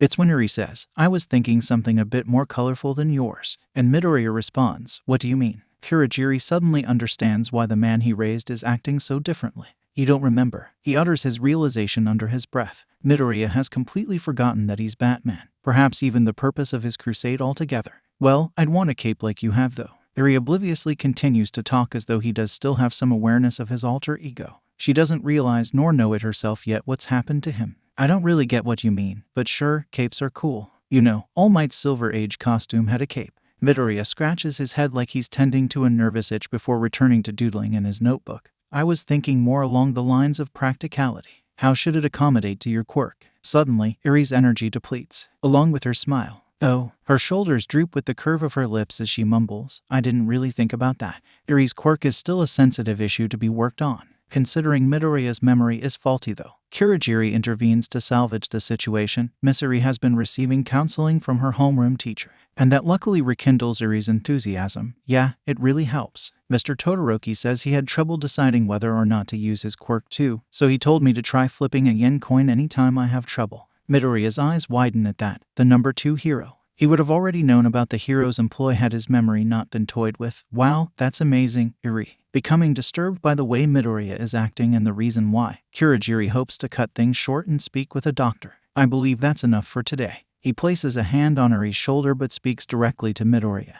"You shouldn't exert yourself too much." "Ah, come on, do we have to go?" Eri complains about having to leave but gets up from her chair anyways. Kurogiri speaks tersely. "Yes, Eri." The authority in his tone surprising her. He realizes his own intensity and backpedals with a softer suggestion. "Why don't you grab something from the vending machines to snack on during the drive back?" "Okay." She nods while walking away but still seems shaken. Midoriya saying, "She's a good kid." Doesn't allow Kurogiri to dwell on his mistake for too long though. The Guardian looks at the man he helped raise and replies, "Of course she is. She's her kid." Earning a sheepish smile from Midoriya. "Thanks." He rests his head on his pillow while gazing upwards. "I'm just glad she's doing well without me." Kurogiri feels a sharp pang in his chest for some reason. "You'll recover and return home soon," and has the strong urge to set things straight. The thing is, something is stopping him. He's hesitant to snuff out the light in those eyes for the sake of Midoriya's identity if it means. "Until then, I want to ask you before I go, sir." "Izuku." Kurogiri's yellow slants for eyes wobble as they try to stay steady. Midoriya sits back up, hearing and seeing his caretaker's reluctance to speak his mind. He cautiously asks, "What is it, Kurogiri?" Kurogiri clenches his fists before working up the courage. "Are you happy?" And looking into those lively eyes again. "More than I've ever been." They're as bright as Midoriya's toothy smile. And Kurogiri can't bring himself to destroy that. He deserves to be happy. The world can do without Batman. Izuku Midoriya can do without Batman. Underneath the purple smog that shrouds his face, Kurogiri is smiling back. "That's all I want for you, my boy." But the thing about smiles is that they can be dangerously contagious. Katsuki Bakugo watches the news with a rictus grin. His movements kept to a minimum thanks to a straitjacket. He settles for rocking back and forth. The television tells him a story about his childhood friend getting into a bad sports car accident.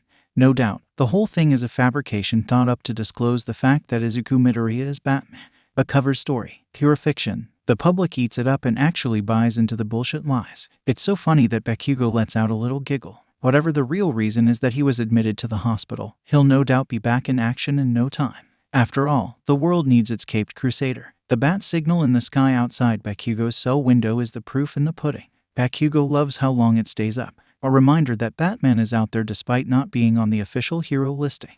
But suddenly, the light goes out. The light reflecting in Bakugo's red eyes goes out. His smile drops. Without Batman, crime has no punchline. And that's not funny. Looks like you need me just as much as I need you. Bakugo begins his escape by slipping free from his straitjacket, arms spread wide, wishing to give his friend a big bone-crushing hug. He plans to reignite the sparks using his own 2 hands. Ready or not, here I come. He allows himself to smile again. Batman, darling. During his last day in the hospital, Midoriya wasn't expecting any visitors, least of all his childhood friend coming to check up on him years later. Kaken, his pointed ashen blonde hair and rugged good looks have barely changed, minus the scar at the center of his forehead. Though Midoriya figures Kaken must have just gotten that wound from doing hero work. Rather, the weirdest changes are his old chum's shift in personality and fashion sense. For starters, Kaken isn't one for wearing a suit and tie, a purple one no less, and the usually gruff attitude he'd inherited from his mother has switched to the opposite side of the spectrum, a much more friendly side to his friend that he didn't know existed until now. Not that he should be complaining. It's nice to be close to Kaken again after all this time. The happy-go-lucky blonde has his arm wrapped around Midoriya's shoulders, pulling him into a side hug while he sits on the edge of the hospital bed. Funny thing happened on my way over here. I ran into that American girl and she asked about you. Maybe you and her should go out on a date. He fabricates a story and weaves lies much to Midoriya's current state of naivety. The bedridden billionaire blushes at the implication of a girl liking him. Really? I don't know, Kaken. Though it must be true if Kaken says it is. He trusts his childhood friend more than anyone after all. Kaken shakes the relative wallflower a little to get the nerves out, laughing a bit. You should make your move. Just go and do something small for a first time out. He pauses like he's thinking of an idea before snapping his fingers with his free hand. Hey, I know. Why don't you take her to see a movie? A sly smile starts to spread across his face. Midoriya looks away, as though he's searching for an excuse. He finds one when he remembers, I can't. I got a responsibility to raise that girl I took in. But Kaken's smile doesn't waver. He just shrugs the reasoning off like he deflected the excuse using a shield. Just bring Eri with you. Ladies love seeing men are good with kids. His red eyes glint with amusement. Well, Midoriya falters, but ultimately realizes there's no winning an argument with Kaken, if you say so. That's the spirit. Kaken bounces on the bed with joy while giving his childhood friend a firm squeeze. Call her up right now and set up the date for tonight, why don't ya? He urges Midoriya on by grabbing the hospital's bedside phone to dial. Tonight, right now, Midoriya squeaks out in surprise. He's reduced to a stammering mess while Kaken dials for him, and he has no choice but to take the phone from Kaken when it's practically shoved in his face. Hello, Melissa Shields' voice comes through the line inquisitively. Midoriya winces when he realizes he's forced to go through with asking her out now. He presses the phone to his ear and clears his throat. Hey Melissa. Izuku. He blushes at the usage of his first name. I heard what happened. Are you okay? His face goes from warm to hot when he hears the concern in her tone too. Midoriya quickly glances over towards Kaken for advice, but only gets an unhelpful thumbs up in response as his only encouragement. Ooh, I'm fine. Doctor said I should be discharged later today. He runs a hand through his curly green hair as he mentally prepares himself for what he's about to say next. That's actually partially why I'm calling. I was wondering if why you would like to, tea tonight. Maybe. We should pee probably or could pee potentially. Or what if we W or two? What? Shield interrupts the ramblings in confusion, making Midoriya wince a second time since he's called her. He decides to just rip it off like a band-aid. Hastily, he blurts out, Eri and I were planning to see movie at night and I was wondering if thou would like to come with us. Oh, why didn't you just say so? And she somehow understands the hurried word jumble enough to reply, I'd love to. Midoriya sits up straight, startled by the loudness of her enthusiasm. Really? He's now grinning ear to ear just as much as Kaken. I mean, great. I'll have Kurogiri pick you up at 8. The blonde's thumbs up switches to a much lewder hand gesture that flusters Midoriya so much he winds up hanging up on her after setting the time. Kaken.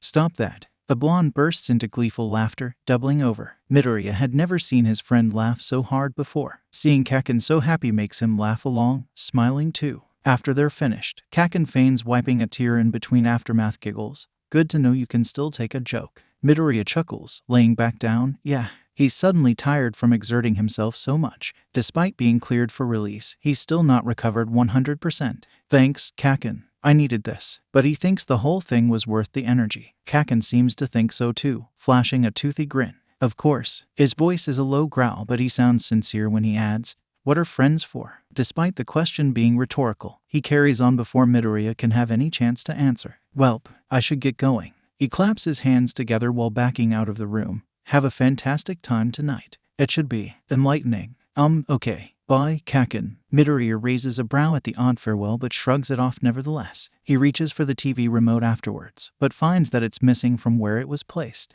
Come to think of it, 𝐒𝐭𝐴 turned the television off when he first came into the room, cutting the news station's story about some sort of prison breakout. Now the clicker is missing. Midoriya shakes the suspicion from his mind.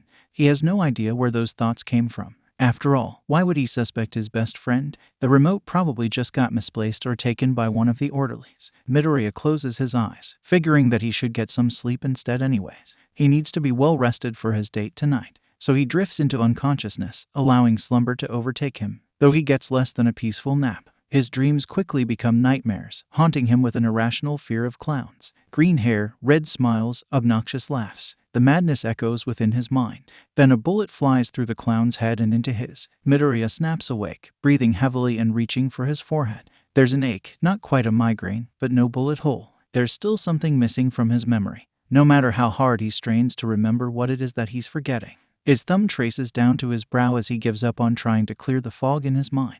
He instead calls for a nurse to take something for his headache and makes another attempt to get some more sleep. The next time Midoriya wakes, it's because Kurogiri has come to sign him out. He's taken out in a wheelchair, much to Iri's delight to push him around. Iri is even more thrilled when he tells her about the date he set for the movie theater. And even though Kurogiri warns him that he just got released for him to be overexerting his energy, the caretaker is just as happily supportive. I never imagined that you would one day spend a night like this. Kurogiri watches Midoriya climb out of the vehicle with a fondness in his tone that matches his slanted yellow eyes. What do you mean, Kurogiri? Midoriya's smirk matches his raised eyebrow. He's expecting some kind of quip. What he gets instead is a pause of silence. Kurogiri takes in the sight of the boy he raised, now a man, standing beside the daughter that he adopted and his date Melissa's shield. Nothing, Izuku. Nothing at all. He begins rolling up the door's window and looks ahead in order to drive away. Midoriya is taken back by his caretaker's actions, but shrugs it off just as quickly. Iri and Shield make the strange moment easily forgettable. Hand in hand, snacks in mouth, they spend the night watching the latest cinematic release. However, it's what happens after that will be committable to memory. When the three come out of the theater, the night has overtaken the city. Dead bulbs darken the sidewalk. No path of light to guide them home. Iri's grip tightens, her hand in Midoriya's. On the other side, Shield holds on just as strong. The touch is a familiar one. The sight is similar, the glint in the dark, the glimmer of something other than hope. A gun. Get back. Midoriya instinctively moves Iri and Shield behind him. He protectively places himself in the front, facing the figure that's moving towards them. The tall figure is wearing a wide-brimmed hat that conceals their face and a long overcoat that drags along the ground. But the color. This is a familiar sight for you, Zuko. And the voice. Midoriya's green eyes reflect the purple outfit before tracing it to the wearer's grinning expression.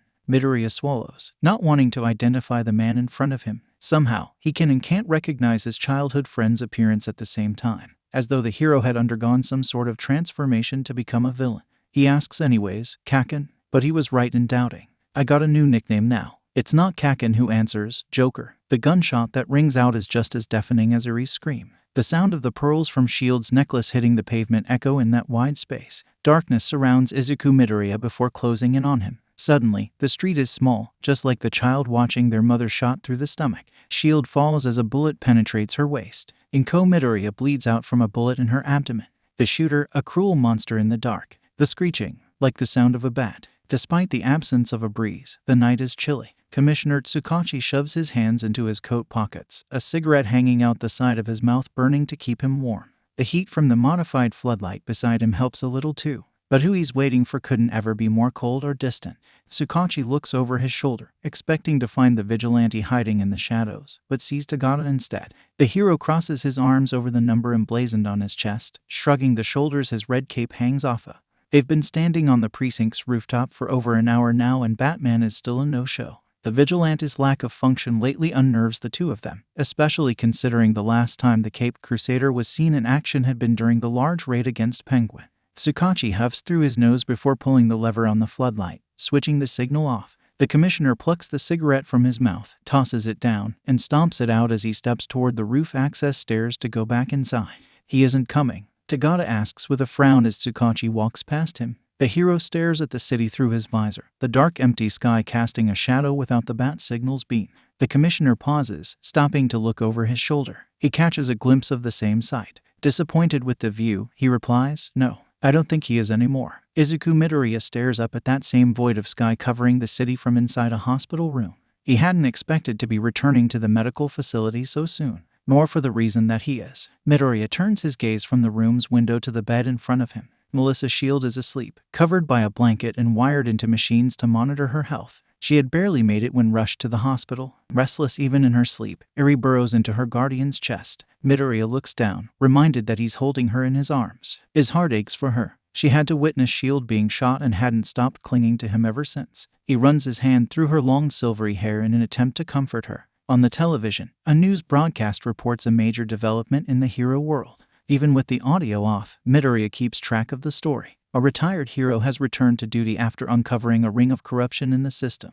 The current principal of UA no less has been exposed by the original principal of UA, the original reclaiming his position.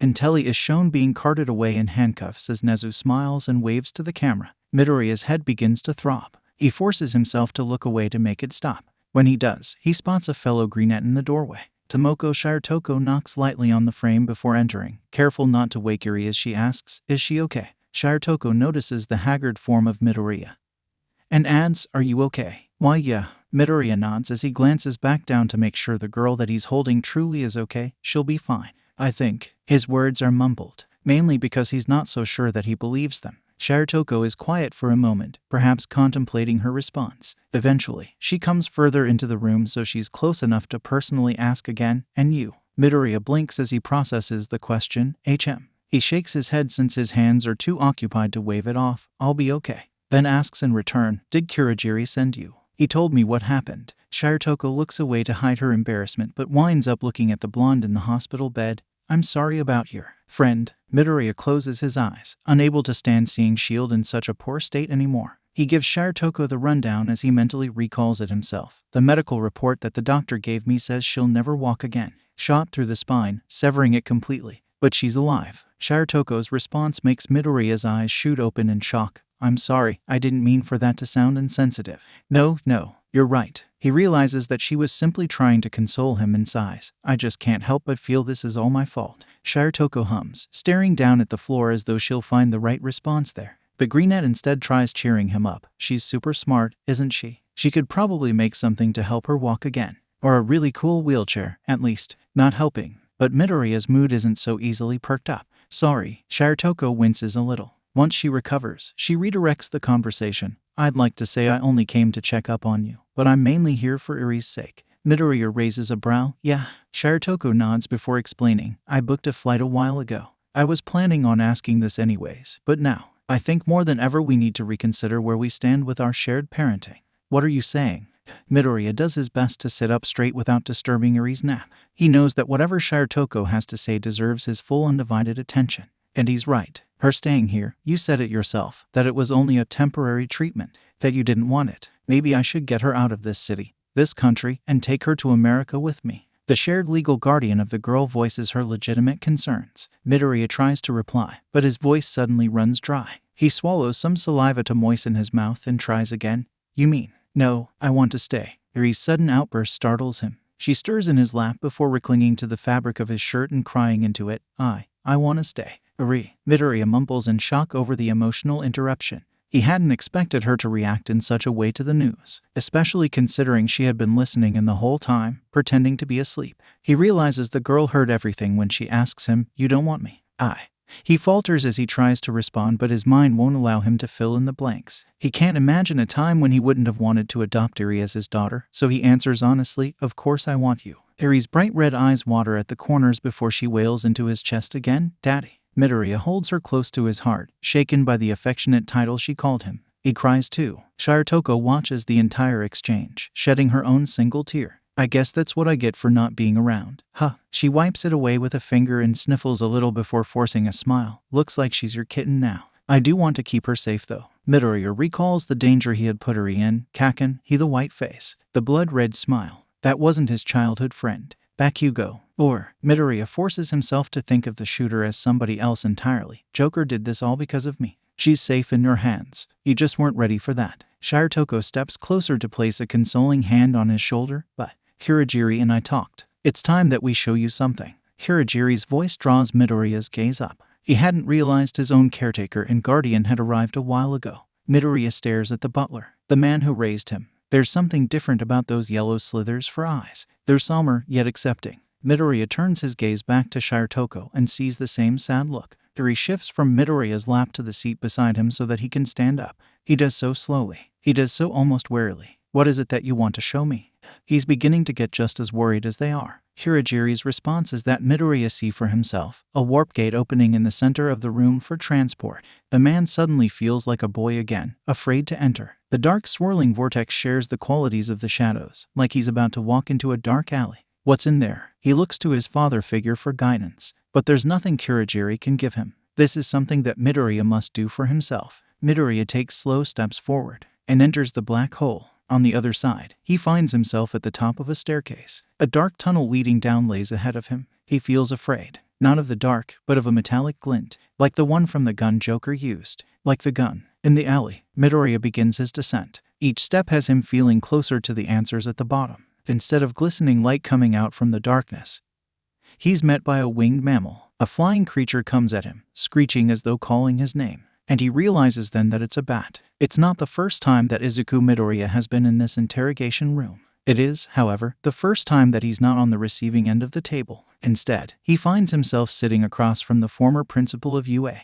Intelli smiles sidelong at him, a curious glint in her gaze. Well, Mr. Midoriya, to what do I owe this unexpected visit? She asks, cutting straight to the chase. Midoriya leans forwards with his elbows propped on the table. He keeps his voice level as a precaution but wants the woman to hear him when he says, I think you're being framed the same as I was. Same person, same play, just a different stage. That manages to break her bemusement at his presence. She immediately shifts gears, turning serious, and returns the propped posture to lean forward and meet him halfway. What do you know about that? Her tone lacks suspicion but it is demanding of answers. But unfortunately, Midoriya has none. He shakes his head apologetically. Nothing really. Just hearsay without evidence. Intelli sighs, just short of cursing under her breath, and sits back in her chair. And here I thought you were smarter than you were letting on. She sounds disappointed and Midoriya tries not to be too offended by the remark. But what she says next does help remedy any ill feelings. Though I did misjudge you before. I'm sorry for suspecting and coming down on you so hard. Midoriya waves a hand dismissively. Water under the bridge. He then leans back in his own chair and prompts her with that same hand.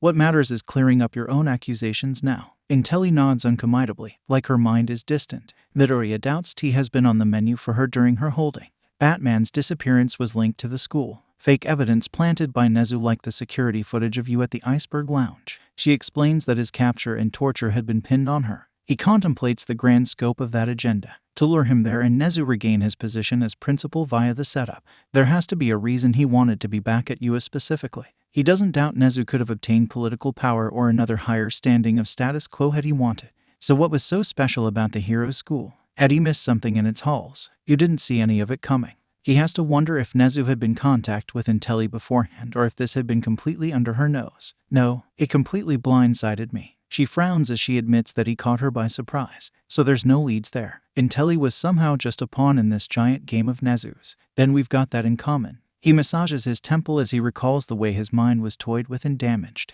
Intelli peers at him, trying to see what it is that he's hiding from her just as much as she is from him. How are you involved in all of this? She wonders. Midoriya's mind lingers on his torture. The trauma makes him grind his teeth together. He knows that it has everything to do with him somehow. I'm not sure, but I'm going to find out. He starts to stand up in hopes that he'll be able to get better results elsewhere if Intelli isn't going to be anyhow.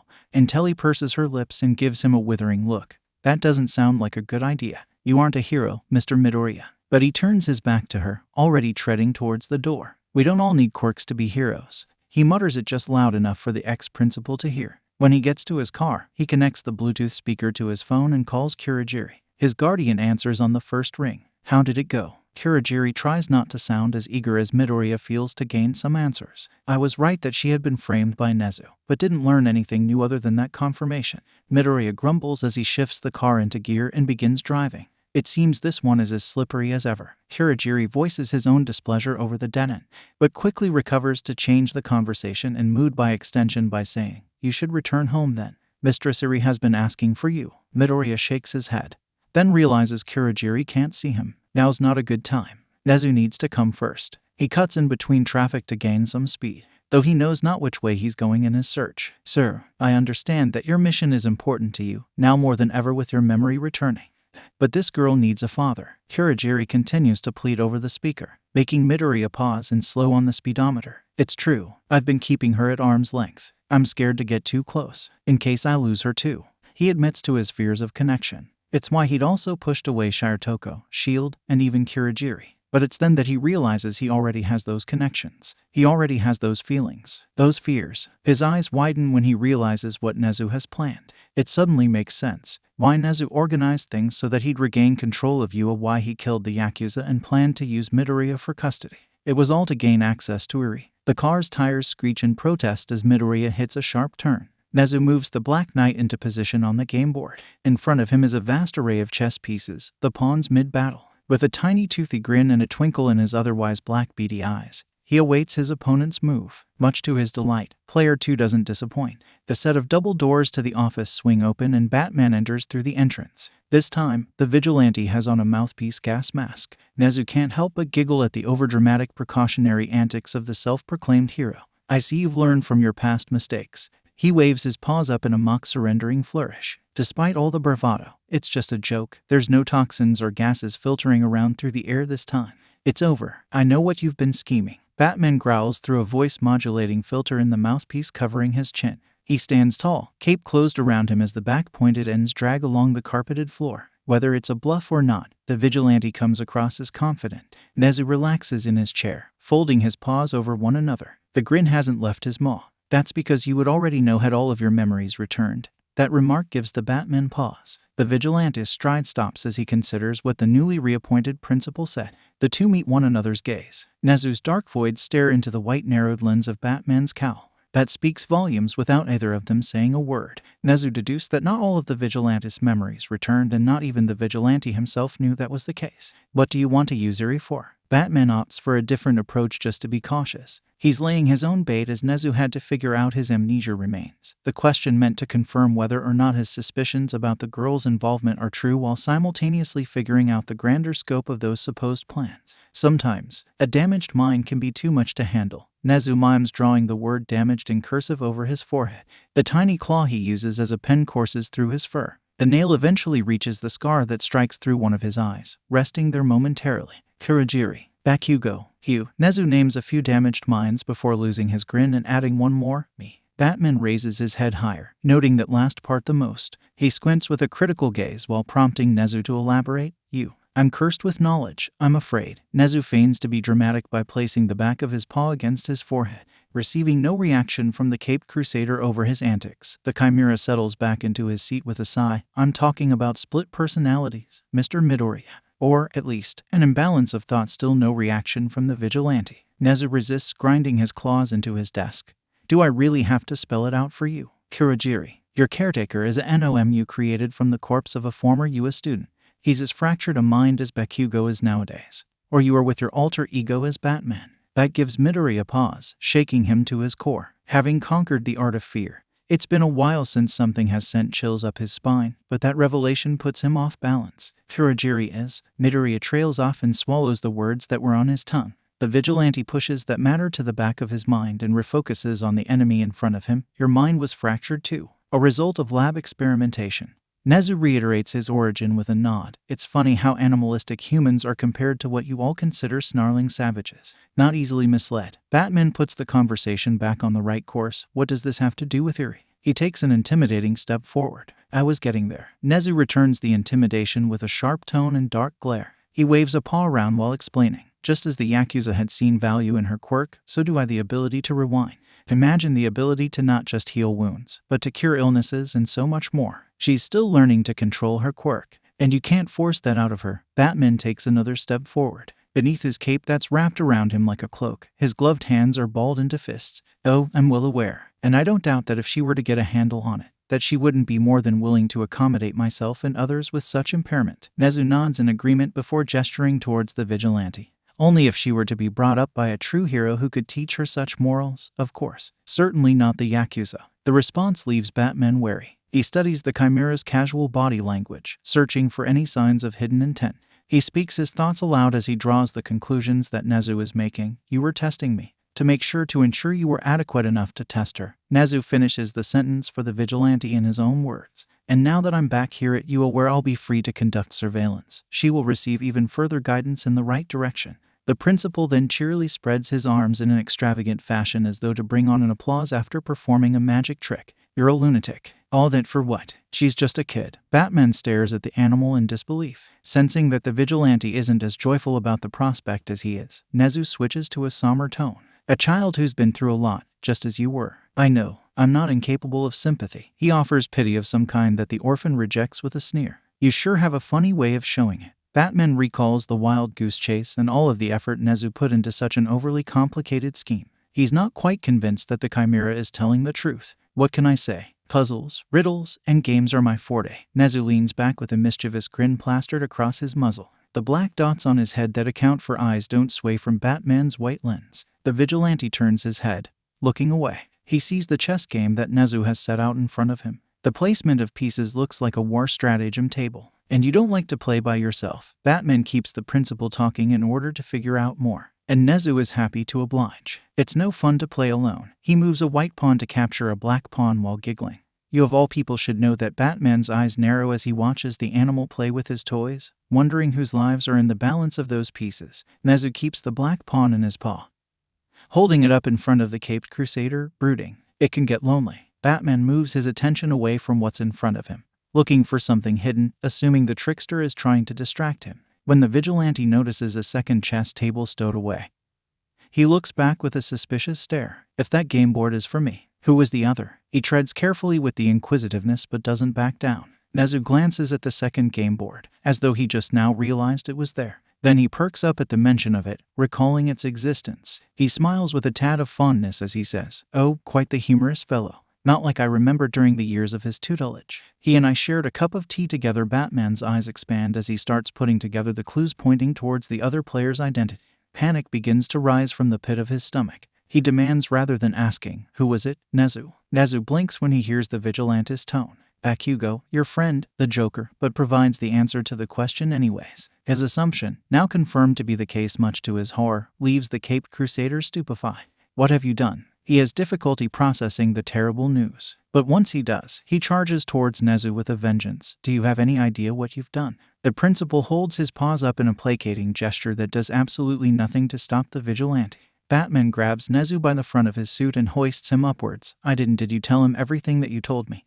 Your plan with 𝐒𝐲. Batman yells into the chimera's face. Spit flies from the angry vigilante's mouth, dotting the animal's fur. Oh, of course, in order to make conversation, 𝐒𝐻 stammers as he reels from the fit of rage. Without a surface beneath him, his legs dangle in the air as they search for sturdy footing. Lunatic. Bad man. Batman furiously shakes the enemy he has in his grip before tossing the foe across the room. 𝐒𝐻 tumbles into a bookshelf, startled by the roughhousing. You're not as smart as you think you are. The vigilante growls more like a beast than the actual animal. What do you mean? I'm not the one being a ruffian. 𝐒𝐻 spits blood out of his mouth as he stands up and dusts off his now wrinkled suit. Though caught off guard before, he's now prepared for another rush and prepares to defend himself if need be. But Batman brushes past 𝐒𝐻, heading for the exit instead. He curses on his way out. Did it ever occur to you that Bakugo doesn't want to be cured? And it finally settles in as to why Midoriya is behaving the way that he is. Realizing that he may have misjudged how psychologically damaged Bakugo has become, 𝐒𝐻 places a paw against his forehead.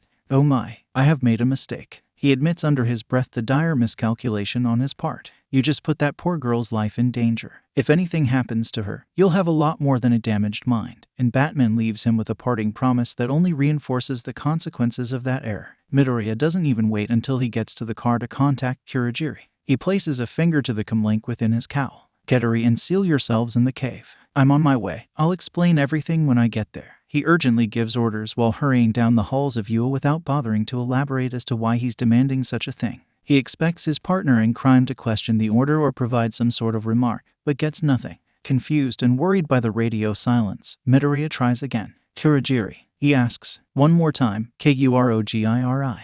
Just when he thinks the line is dead, Midoriya hears the rustling of a mic. However, his relief is only momentary. A laugh piques the audio in his ears. It's a demented cackle that he's all too familiar with. Sorry, Smokey the mama bear can't come to the phone right now, and the shrill voice that follows isn't very assuring either. Kakin, what have you done? Midoriya tries but fails to keep the distress out of his voice as his run turns into a sprint down the corridor he's in. He forgets about finding the doors to leave. He makes his own exit through a window, several stories up. His cape expands behind him, acting as a parachute to slow his descent and a paraglider to guide his fall. If you've done anything. Midoriya cuts himself off as he struggles to find the right threat to use. Oh, don't be such a worrywart. The speaker system blares as the villain gets right into the mic. Midoriya grits his teeth, resisting the urge to flinch. How could I start without you? No, I'll gladly wait. And the not-so-assuring assurance ushers him to hurry. He hops into his vehicle, revving the engine as it comes to life at his command. I'll be there. Just keep your promise and wait. Midoriya pushes on the throttle and presses down on the gas pedal. The sleek-shaped automobile cuts through the wind as it races forward.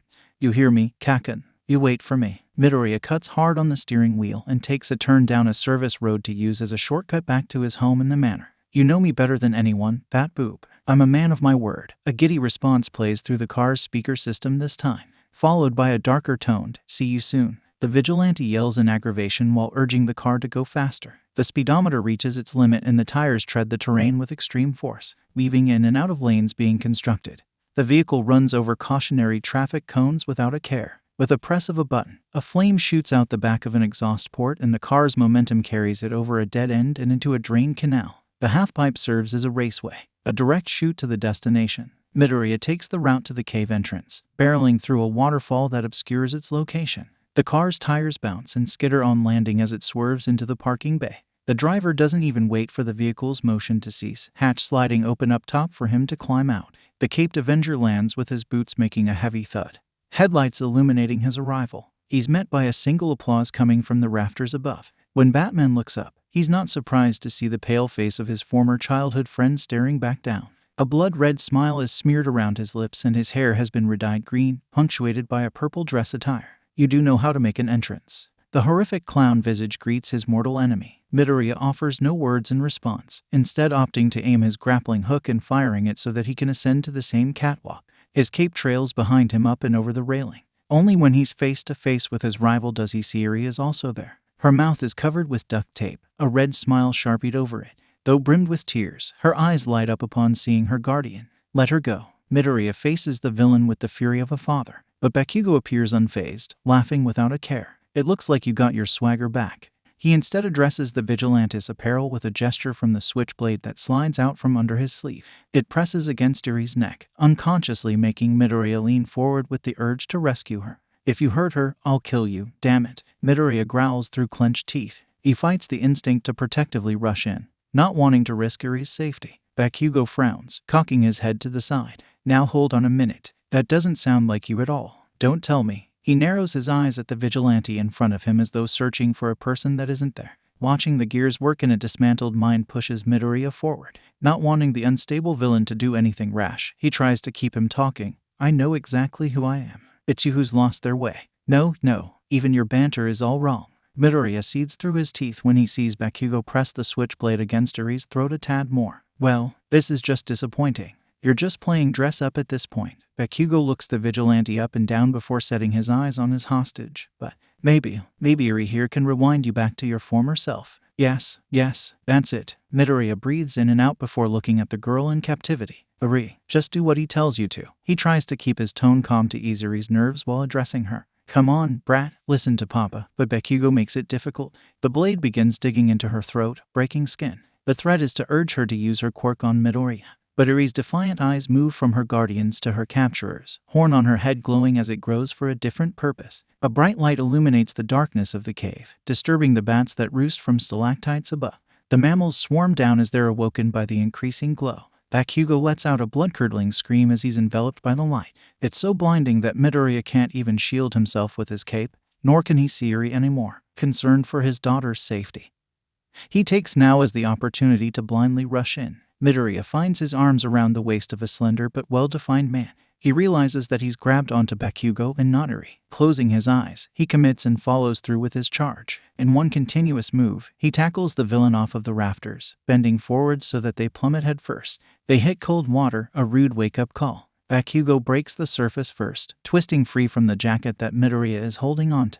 Midoriya discards the coat and swims after him, breathing in the cave's humid air once he too reaches the top. Gloved fingers grab the fiend by the throat. Who the fuck are you? 𝐒𝐭𝐲 chokes out a surprised response as he's manhandled by the demon visage. The bats dart left and right as the vigilante pulls 𝐒𝐭𝐲 close so that they're nose to nose. I'm vengeance. The caped crusader cloaks himself in darkness as he screams, I am the night. Finally finding himself, remembering who he is, he proclaims, I am Batman. A strong left hook knocks a few teeth loose, sending 𝐒𝐭𝐲 back. The blonde, hair washed out by the guano-filled pool, staggers and trips over a stone. Batman is upon him before he can get up, already raining down more punches. There is nothing the vigilante can do to cause him the agony that he brought upon others. But he can come close. He can crush the clown's windpipe and sever all oxygen from his brain. He can push the criminal's ribs right through his lungs and rupture his heart. He can pound the villain's skull into the pavement until it fractures into so many pieces that brain spills out.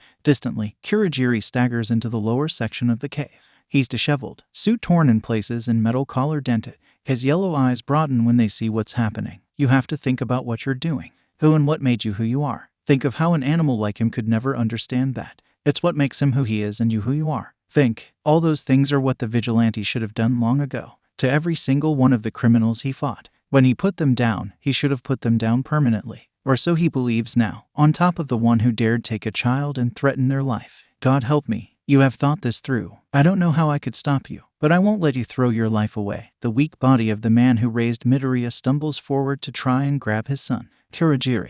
Midoriya feels his father figure wrap his arms around him. A warm embrace that prevents him from further beating on 𝐒𝐭𝐲. If Batman wanted to be a killer, he could have started a long time ago. But it's a line. If you cross that line, if you kill tonight, man or animal, in my eyes, you'll be no different from him. 𝗂𝐽's hold tightens around Midoriya's shoulders. The man trembles in the grip like a boy, slowly breaking. 𝐒𝐭𝐲 lay unconscious in a pool of blood, smile wiped off his smug face. In the cave's pit, the tight space looks a lot like an alley. It was from an alley that a man with a gun emerged from the darkness and murdered Midoriya's mother and father. In that single moment, his childhood ended. He made a promise on their graves that he would rid this city of the evil that took their lives. Tonight, he nearly became a part of that evil. The bullet never left the chamber tonight, so the bullet hole in 𝐒𝐽𝐲's forehead has vanished. 𝐒𝐻's quirk has reverted him from that same evil. The little girl joins 𝗂𝐽 and her father, her childhood just beginning. Snowflakes dance in the shimmering sky, a choreographed ballet conducted by a gentle wind under the sun's spotlight.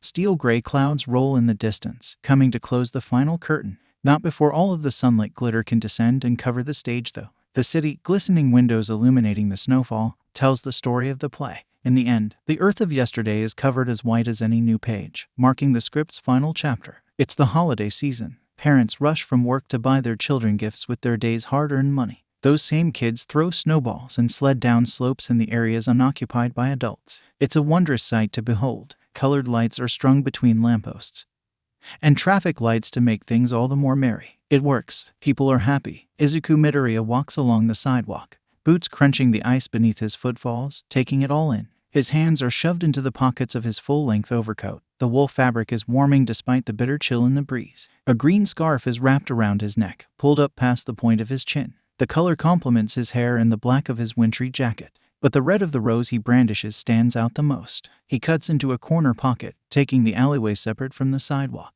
Snow tries burying litter and trash, but the garbage still breaches the surface of white. Graffiti is glossed over with ice, but it's not washed away. The memory remains here, not so easily forgotten. Izuku bends a knee, crouching down at the exact spot of the alley that he lost his parents. He places the rose that he brought down, paying his respects. A plane soars overhead, casting a winged shadow over the orphan as he honors his mother and father. He's reminded of Tomoko Shirotoko and how she caught a flight back to America. She tried convincing him of going with her, but this is his home. A black cat meows as it steps into the alley, paws sinking into the snow. The feline hops from there onto a window ledge and slinks away, tail flicking back and forth. The shadow of the aircraft leaving the city passes by, snowflakes floating down and dotting Izuku's coat. He can see you from here. The prestigious hero school had somehow survived scandals and much more to remain open, but all thanks to the cooperation of its principal turning himself in. After his mistake with Katsuki, 𝐒𝐽𝐽 put a girl's life in danger. He surrendered peacefully. He deemed himself just as much a failure as he had considered the rest of hero society. Nezu confessed to his crimes and got Intelli her position back. And now, the same girl that had been put in danger by the school is kept safe there. Hua reopened its dorming system and received better security from the tech department at Midoriya Enterprises. Thanks to a joint effort with the school, the company was able to recover its costs. The damage done with the money returned to those who had it stolen was reimbursed and covered. Funding to the hero school was back to an all-time high, with the support company backing its departments and vice versa. It had also helped that Izuku sold his manor and resigned from his seat at the board of directors. It wasn't just a PR stunt, but a move he felt necessary after the revelations of his parents and the money that he inherited from them. He held a press conference and addressed all that had been disclosed to him by Commissioner 𝗧𝗏𝗄𝐻. It was time for him to relinquish control of his business and accept responsibility on his family's behalf, because he still loves them despite what they did. Izuku stares at the rose he put down, imagining it would be kept in a vase instead if his mother were still alive. Perhaps his father would have given her a whole bouquet instead. He misses them. He forgives them for what they did. And he'll continue to fight for them, not for who they were, but what had happened to them. He rewrites his vows as he's showered by snow, the slate wiped clean. The earpiece Izuku keeps on him beeps in his ear, alerting him to an incoming call. He wished not to be disturbed but accepts it anyways, mainly out of curiosity of who could be reaching out to him. It's not Kurogiri. He had relieved his caretaker of duty. After Nezu revealed to him his guardian was really just a Namo made to be a butler, he decided to free Kurogiri of his slavery. Whoever the modified man was before and who he is now, he was now able to figure out for himself. Yes, Izuku presses his index and middle finger to the communicator in his ear. Hey, Izuku, a voice he recognizes answers, one that brings him both joy and pain. Melissa, he can already envision the blonde now. Except, what he sees is the woman he allowed to be put in a wheelchair for the rest of her life. He closes his eyes, trying to black out the mental image. He sees what his childhood friend had become instead, the one who had put her in the wheelchair. Izuku opens his eyes, preferring to see anyone other than that. Do you have any plans to celebrate? Melissa sounds hopeful though. It could just be the time of the year, but he hopes that her tone is an indication that she's on the right track to recovery. Even so, he has to turn her down. He shakes his head, then remembers she can't see him. I'm not very used to celebrating. He looks down the alley and remembers the night he lost his childhood cheer for holidays. Come on, it's the holidays. You have to, but Melissa doesn't let it go. She urges him on as his eyes land back on the rose that's being specked with snowflakes. You shouldn't spend the day alone. The flower is almost buried in the snow like the trash. I won't. Izuku whispers. He looks up at the sky. The gray clouds that had been distant before are now beginning to block out the sun. Soon, bats will be leaving their caves to hunt during the night. I have another reason to celebrate. He blinks when he feels his eyes becoming moist. Oh, and Melissa hears the crack in his voice to know he means what he's saying. Last night was the first time in 54 years without violent crimes. Izuku allows tears to roll down his cheeks as he watches the first of the city's bats take to the snowy sky. Snowflakes float gracefully from the night sky, pale in the glow of moonlight and glittering from the illumination of street lamps. Some droplets of ice land in between the small crevices of buildings, beneath the brick chimneys and smokestacks, under the thick smog of pollution where even more filth resides. Snow starts building a foundation of slippery slush, beauty corrupted and turned ugly. Darkness has fallen over the city and taken with it the cheerful laughter of children during the day. Now, predators roam. Parents have hidden their young. Cold went from playful nipping to bitter biting. Bats swarm the sky in search of prey. The violent flapping of their wings disturbs the vermin that hides away below. Rats scurry into sewer drains and beneath fully maggot-loaded dumpsters. The shadows circle overhead, keeping them in check. Suddenly, an even greater shadow with a much larger wingspan overtakes the others. The smaller flying mammals give way to their bigger counterpart. The night belongs to them all. The hunt is shared, but the city belongs to him. The Batman. Below, a family of 3 hurries down a sidewalk. They were late getting out of a store, and even later to catching a cab or a bus. With transportation no longer running, they find themselves running. The chill of the night snaps at their heels. They think about cutting through an alley to lessen the time that they're exposed to the cold's bite. They foolishly try the shortcut. A young boy runs in between his mother and father, all of them oblivious to the phantom stranger ahead of them that blocks the alley's path. Like the ghost of Christmas past, a man holds the family at gunpoint. He demands a wallet from the boy's father. The proud parent steps in front of his child protectively. His wife at his side, silver necklace glimmering in the snow like a pearl necklace, is on the verge of screaming. All Might had died a long time ago. He won't be coming to their rescue. It's the holiday, so there are no police officers on duty to patrol the streets. Not even the current heroes are willing to sacrifice their personal time away from their own families to protect another's. Only one who knows what it's like to lose a family comes. The dark night of the night. A horned demon visage rises up from the shadows behind the family, positioned directly over the boy.